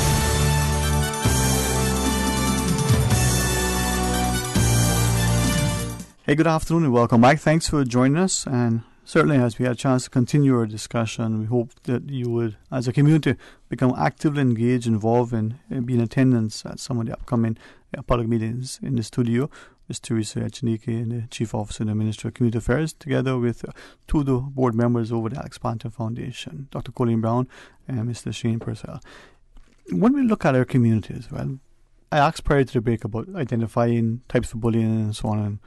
But before we do, there are going to be a series of workshops. We referenced some earlier, public meetings and like maybe a quick heads up just to get people, because I don't know about you, but today is Monday and tomorrow's going to be Monday again, but it's going to be Monday in the month of November, and this time's going to go fast. So fast, and I know how busy people's schedules are, Dwayne, and that's part of the reason that we're trying to go out into the districts rather than just having one general meeting in town, because, you know, we're trying to accommodate people. We recognize they've worked a long day, and so we will be taking these presentations to the district. The first one is actually on Thursday of this week, and that will be in Bodden Town, and we'll be utilizing the Webster Memorial Church Hall.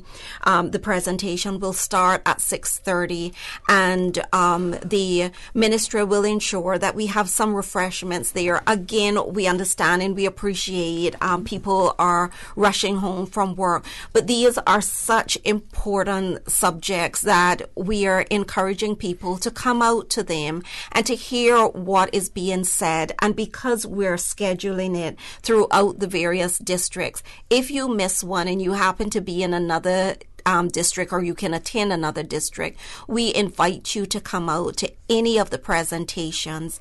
As I indicated, the first one will be in Bodden Town this week, Thursday, which is the 21st of March at 6:30 at Webster Memorial Church Hall. And then that will be followed in West Bay the following week, which is the 9th of April. So Wednesday, is it? Or Tuesday? Tuesday, the 9th of April. And that's in West Bay at the John Gray Memorial Church Hall. And most of the meetings are at 6:30, just because we give people a little time to get from work and get to the district presentations. But again, the flyers, we're trying to get them out. The community development officers have copies of the flyers. We're encouraging them to post them in their church, their district churches, at the schools. We also have it on the Alex Panton Facebook page, right? So again, the information is out there, but whatever time frames, whatever dates you need, persons can also contact the ministry at extension 2426 244 2426, and we're happy to provide the information to anyone that's interested in attending. With respect, what will the presentations in what sort of format, or will they take? They start at 6:30. Mm-hmm. They're going to be in the various districts, but not asking you to go through presentation, but what would it be like, so that people understand that this is engaging and interactive, informative, and it's going to give you good tools to work with. What are they going to be like? Well, we want to really, I'm going to be doing several of the presentations. I'm going to be doing presentations in East End and North Side. And Dr. Lamb and Dr. Day are also going to do several presentations. And we're all going to be looking at, we're going to give a presentation first to just, look at bullying, and so that people can understand the impact of bullying here in Cayman, which we've talked a little bit about today, but we're going to talk about in more detail during the presentation. And we really want to talk about risk factors really specifically so that people can really look at, wait, when you're thinking about a certain child in mind or things like that, well, gee, could this kid be getting bullied? Could this kid be a bully? That type of thing. And how what each individual can do to try to prevent bullying and also to try to work with the schools and in the community. There's also going to be the ability to ask questions, of course. Everybody who is giving the presentations, we're all clinicians, psychologists, so that we all work with children, so therefore we're pretty well versed in bullying and understanding mental health, so that we're going to be able to answer any questions that parents or caregivers may have and how we can help out with that. Okay. Well, and that particular subject area, Dwayne, will be covered from the 21st of March, and that we will run that through the various districts until the 21st of May.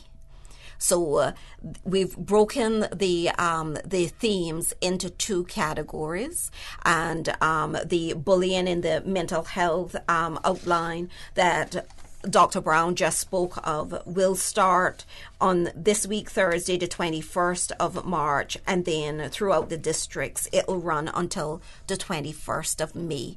And then we will then resume the Young Men at Risk presentation, and that will then take place starting the 5th of June. But again, it's all outlined in the flyers, and it's all outlined on the Facebook page. Mm-hmm. But any questions that persons may have, any clarity that they may need, please don't hesitate. Reach out to us. We're happy to provide the information to you. Again, the number for us at the ministry, 244-2426. All right.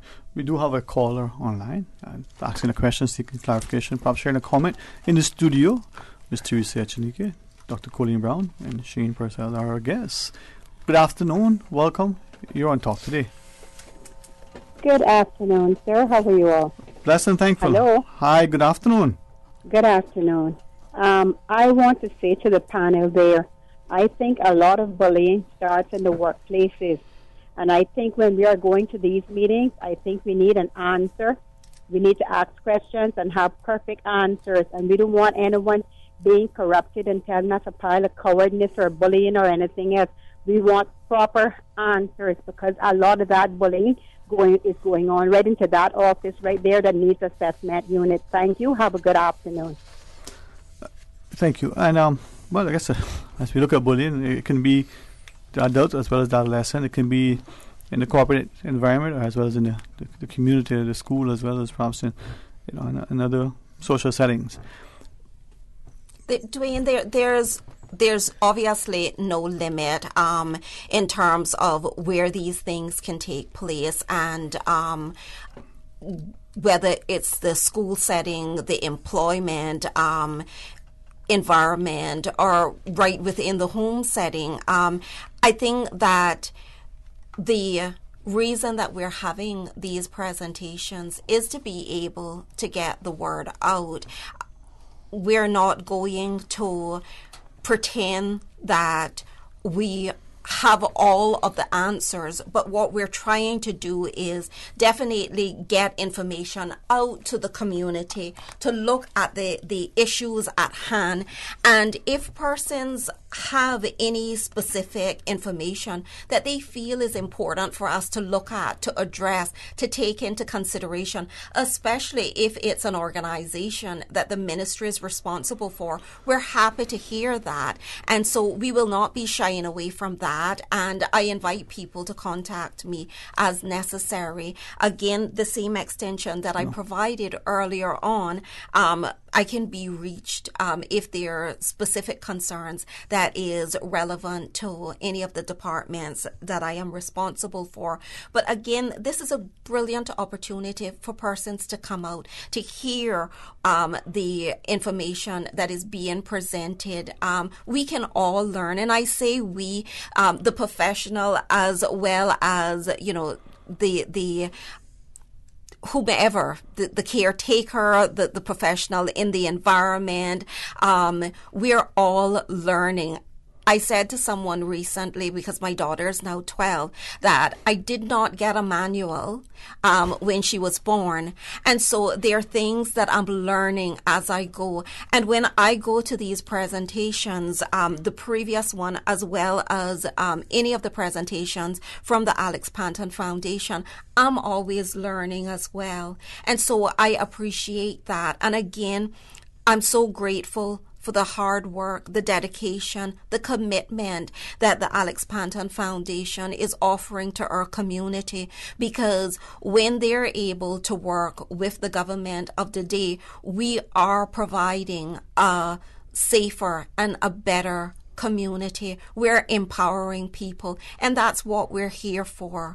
There are times when, unfortunately, we don't always get it right, but if we can learn through these processes, then it will make our community a better community. It's about us as adults also looking at the example that we're putting in place for our children. And it's about leading by example. Sometimes we get so busy and we get so caught up with, you know, our hectic schedule that we're forgetting that we're not setting the right example for our children when we're on the phone all the time, when we're trying to multitask and fix the dinner and our children are talking to us and we're saying, yeah, but are we really listening to them? And sometimes it means that we just have to take that seat back and we truly have to say, okay, let me give my children 5 minutes to hear what they have to say, because sometimes they're crying out for help and we're not realizing that. And, you know, again, I thank the caller for her comments. I thank her for calling in, and any concerns that persons feel is important to share with us, we're happy to hear that. All right. Well, we'll come back. Perhaps we can maybe look at some of those issues and look at some of the risk factors that could make some more susceptible to bullying. Perhaps look at some of the early warning signs, if any, and again identify some of the things. So, as we welcome you back after the break, stay tuned for Talk Today.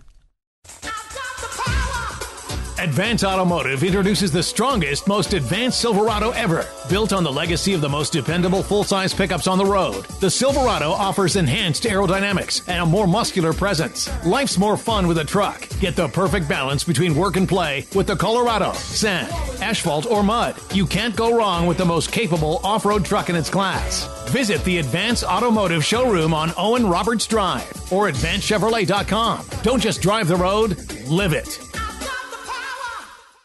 At Seaboard Marine, customers often ask us questions about their shipments. I have various items coming from different suppliers that I need to ship to Cayman. Do you offer consolidation? Yes. Seaboard Marine offers consolidation for full and less than container loads. We can hold your packages at our Miami warehouse until everything arrives and ship it all in one go. And we have the best rates to Grand Cayman.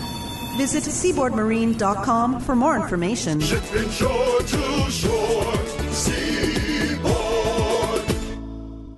Hello, I'm Joseph Woods, the Acting Port Director. Our port facility is the hub of the Cayman Islands commerce and economic activity, handling $658 million in imported goods annually. From groceries to construction materials, all sectors of our economy depend on the port. But it is now 40 years old. Its infrastructure is degrading, and we feel the strain from insufficient space for both cargo and cruise operations. The time is now. A new expanded port facility is needed to allow both cargo and cruise to operate efficiently and to support our island's continued growth and development. Support the port, support our tourism, support Cayman's continued growth and development. Talk today. But I do have some questions. Talk today. Cayman Islands' foremost listeners participation program. Talk today. Because there are more questions than answers. What the public is saying. Waiting to take your calls right now. Sterling Dwayne Ebanks.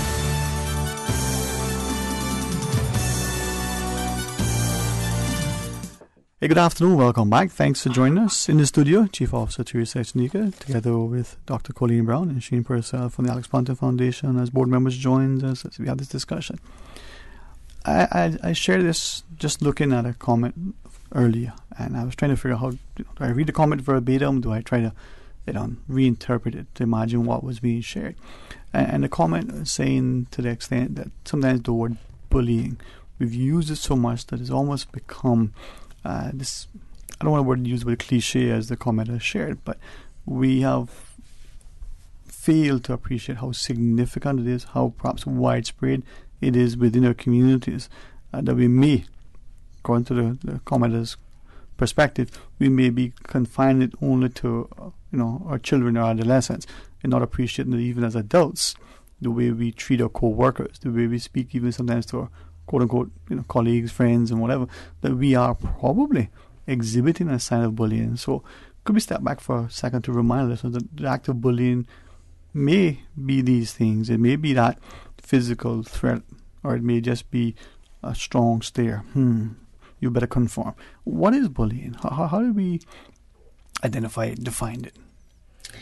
Well, and I think that that's extremely important to talk about, because I think that when we're thinking about bullying, you're right, and that comment is right, that it's been a word that's been used so many times that it does lose its meaning a little bit. And that's part of what we talk about in the workshop, is being able to identify bullying and not really realize, like making sure that you do realize that it is an issue. It's not just this, this little annoying like fly that's buzzing around that, oh, well, they're saying this is happening, that type of thing.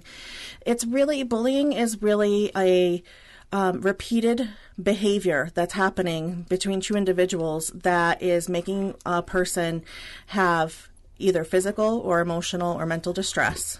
And that's really, it's something that is causing a lot of difficulties for the individual. And therefore, they are having a lot of concerns because of this, and they may not be able to function every day in their lives in a normal manner. I'll give it as an example. Let me ask of you, for argument's sake, in an educational setting, can a teacher or an adult, someone within let's just use the school, this is an example, bully a student? We think of bullying, maybe it's peer-to-peer, students among students, but can the adult bully the child? Absolutely, and I think that's part of what another thing, like I say, I keep going back to the workshops, but part of what we want to show is this is what bullying is. Because sometimes people think like, oh, well, I was just joking. I was just, messing with them. I was just trying to make them laugh, something like that. But they really need to consider the impact and the effect that what those words could have been having on the other individual. So it's not always that what the person is doing that's doing the bullying. It's not always how they feel about what they're doing. It's how it is being perceived by the person that is getting bullied. Okay. It is important to consider that, yes, adults could be doing this, but it's not to say that the adults are necessarily doing it maliciously or meaning to cause harm to a child. It may just be, and of all things, it could be a cultural thing. It could be something that they just don't realize that's something that the child doesn't realize is something that maybe they were used to. When they think, oh, well, it's okay to joke with the kid and do these kind of things, but a kid is like, gee, that really hurts my feelings. You said cultural, and that's probably significant to think that in Cayman we have all the different interactions from groups across all divides, but also age differences. So don't want to pick on coaches, but coaches are maybe famous. Coach's style may be that I'm going to push you. We're going to run this thing as hard as we can for as much as we can because that's how we make you stronger. Whereas the child, the student, the athlete may need, come on, little Johnny, you can do it. Maybe a little bit more nurturing. The training, the perspective that the coach, the teacher had relative to the particular environment, Shane, that could make the difference between how a child performs, responds, how it enjoys or appreciates, participation in this PE class, for argument's sake. Of course, as well as kids are probably looking up to their coach, as in, this is the coach. They probably respect him so much, so that's a massive thing, right? And don't forget as well, kids at that age, they're only learning to deal with their emotions, right? Let's talk a bit about that for a minute. Yeah. like as human beings, especially men, we don't mature until our brains, I don't know, is it? So we do mature. Yeah, eventually. All right. Let's hope, man. There's hope for us all. I shouldn't joke about it. But you're right, the difference in the biology, right? Yeah. Physiology of us. But and so I'm saying back in school is about building up resiliency. So if you were to take away a key word, resiliency I think is the key word that we need to build up in school. You know, if kids can be taught about their emotions and how to deal with them, then maybe whatever life throws at them, then they've got the resiliency to counteract it, right? Yeah. Something that I'll share and you guys can correct it.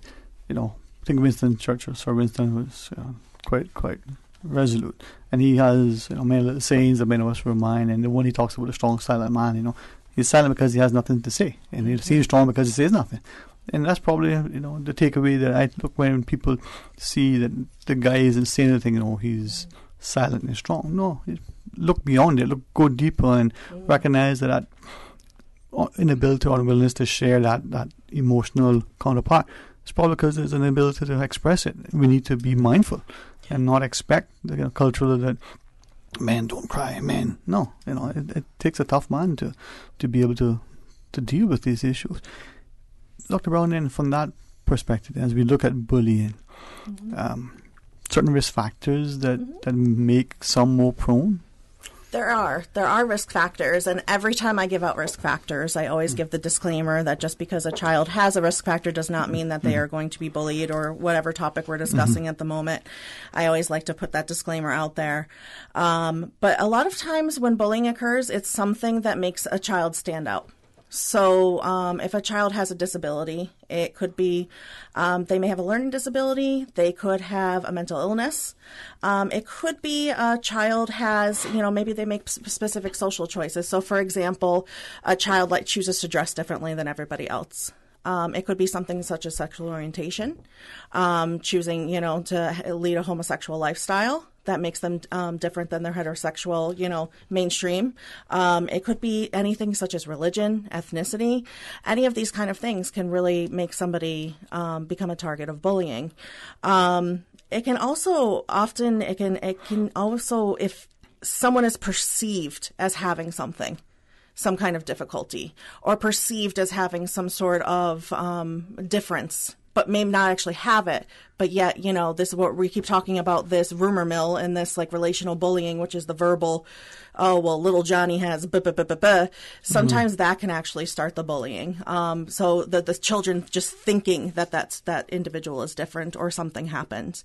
And that can lead to more bullying. I can imagine as well that the child who has maybe a particular challenge in a particular subject is not getting it, could be a subject, but equally the child who is, probably already completed the work, the words that we would hear sometimes when watching television, being sort of ascribed to those children, could equally subject the child to the bullying. Yeah, and I think that the important thing to consider with the bullies as well as the bullying kids, both of them is what you said before about digging deeper. So a lot of times these kids will become externalizing. And when I say external, I keep saying that word. And that basically means kids that act out. So what that pretty much means is, for example, a kid with a learning disability, when they're in the classroom, they may not want to be the kid who doesn't know what they're doing, and then other kids may possibly bully them. So they will be the bad kid. They will be the kid who does the thing that's funny, that everybody laughs at, and then they get sent to the principal's office. And then they start doing things wrong. So people start to think they have a behavior issue, but actually it's a learning disability. So you have to really keep that kind of thing in mind. The same can happen for when you're looking at someone who is a bully. You really have to dig deeper and think, well, is there something behind this? Is there something that they have that they're not showing people? Could there be something going on in the community at home that could be impacting their behavior? These are all different questions that we have to ask rather than just looking at the child and saying they're exhibiting bad behavior. Let's call them bad. And I think that's part of what the workshop explains, is these are the things to look for, not just saying this is a bully, this is a bullied kid. So a question off air, if I could ask then, because I was thinking of it as well. We believe that we understand that when it comes to sort of sexual abuse, those who abuse tend to be abusers. Or that is said. Is it similar with people who are bullying, that they themselves may have been bullied in the past? I think that goes back to my disclaimer. I think that there's, when it comes to abuse, I could talk for another 10 hours about trauma and abuse. 9.5 hours. I could definitely talk for about that. But when it comes to bullying, when it comes to anything, we talked about resilience before. There's risk factors, and then there's things that make kids more resilient to things. All kids are they're kind of a recipe of all these things mashed together. So therefore, the more risk factors someone has, the more likely they are to have something happen in the future. But the more positive factors that they have of resilience, the more likely they are to overcome something. So that's what we really want to try to, through these workshops, we want to higher the level of knowledge among the caregivers and among the people around so we can higher that resilience and the positive from side. That perspective then, I mean, the first presentation is this Thursday, 6:30 in Bordentown at the Webster Memorial. And then with that in mind, who should be attending? You mentioned caregivers. I'm thinking parents, I'm thinking students, I'm thinking teachers, but who are we, I don't want to say targeting, but all of us should be in attendance, but any particular? Should parents bring their families and make it a family night out? Who are we looking? Who should be in attendance in the audience for these workshops, these presentations? I think that the presentation and the type of dialogue is more appropriate for adults. I would not necessarily say that the discussion would be necessarily age appropriate for younger children. So it's intended to get the message out to the adults, and we're hoping that by getting the message out to the adults that the information then will be filtered down to the younger children, because again, as I said earlier, it's also about us looking at how can we teach and how can we lead by example. And sometimes, sitting down in a presentation is not what we need to do with our children.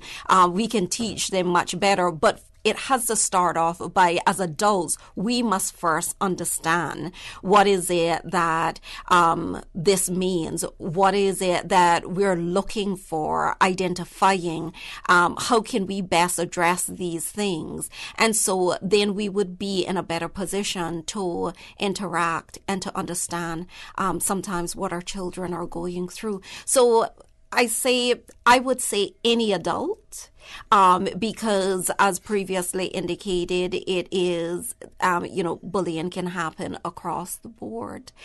So it doesn't matter what the setting is. Whether or not then we look at presentations for a more age-appropriate younger audience is something that can definitely be looked at and taken into consideration. But again, we want it to be an environment where the adults who are usually based on previous presentations, we've usually had adults, and we want them to feel comfortable enough to ask these specific questions that they might not be comfortable asking if their children there.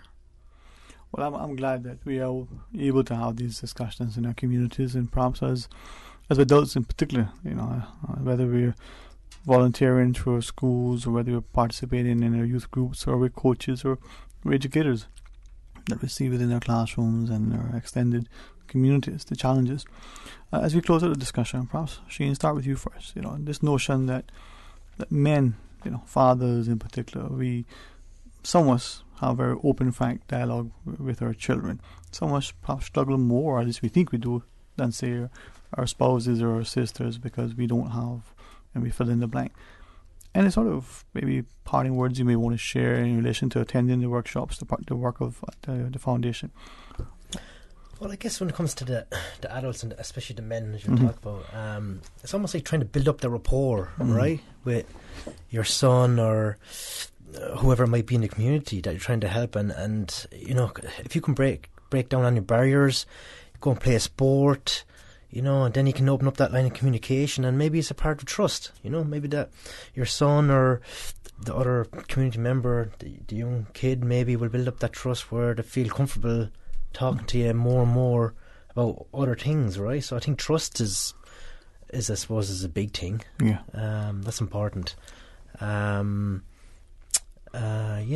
Yeah, man, trust. Very important. It is indeed important, and it's so interesting because recently my deputy was on a panel, and he made reference to his children, and he has a boy and a girl, and he said, his approach changed so much when he became a parent, and especially a parent of a boy and a girl, because he no longer say policemen. Whenever their dialogue, he encourages them to use the term police officers or fire officers. Again, he was speaking more from a gender perspective, but it's so applicable across the board, because how often do we say to our boys, suck it up, don't cry, you're rough, you're tough, and then the girls, we're allowing them to be a little bit more emotional. At the end of the day, they're still children that's developing, whether male or female. And these are factors that we have to look at and we have to take into consideration. Anyone, it's not only the parents, but anyone that's interacting with our children. It might be the caregiver, it might be the teacher.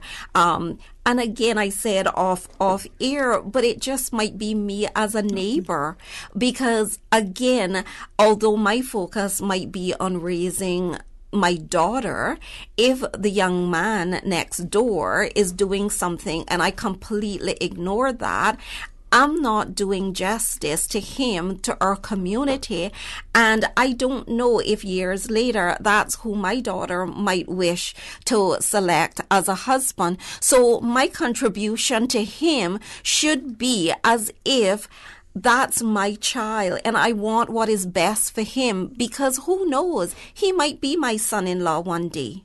And I want to know, I want to know that I've contributed in a positive way, not a negative way. And, it's just so much. I know that we're running out of time, but it's so much to cover, because as I think within the household and as I think about some of the pieces that's coming out of the survey, Dwayne, and we're recognizing that the average age of children that's first using any type of substance, whether it is, the marijuana, the alcohol, is 12 and a half. That's the average age. And that's concerning, because many times these items are right in our household. They're not going out on the street to get them. They're getting them right within our household. And more of our boys that's under the age of 13 are using the marijuana, the cigarettes. The e-cigarettes are popular. And I'm telling parents, please be very cautious of these things, because you don't know what your children are really using and what they're putting in these e-cigarettes. So this is absolutely informative and brilliant way for people to get additional information. I can't stress enough how important it is for people to make just a little bit of time, take a little time out of their hectic schedule to come to the presentations. Well, thank you all very much for hosting them, and if we can help not only to highlight and remind the public of the presentations, but anyway, because making the communities stronger, safer, healthier is going to make it better for us. And if you measure your sort of better in terms of your bank account, I think of it this way: less money you need to spend on security, the less money that you need to spend on other things, the more money that you have to enjoy. And your health should indeed be your wealth. Thanks very much, Dr. Brown, Ms. Teresa. Shane, enjoy the week, man. As we get into it, and to our listeners, we got to, as Ms. Teresa shared, indeed be your brother's keeper as the adult in the community. Look after your own household as well as your neighbors. That investment is going to pay significant dividends. Now, Ms. Susan stands by to take your calls. If you have a song that you want to play, boy. If you just want to listen, she has it in store. Until tomorrow, be blessed.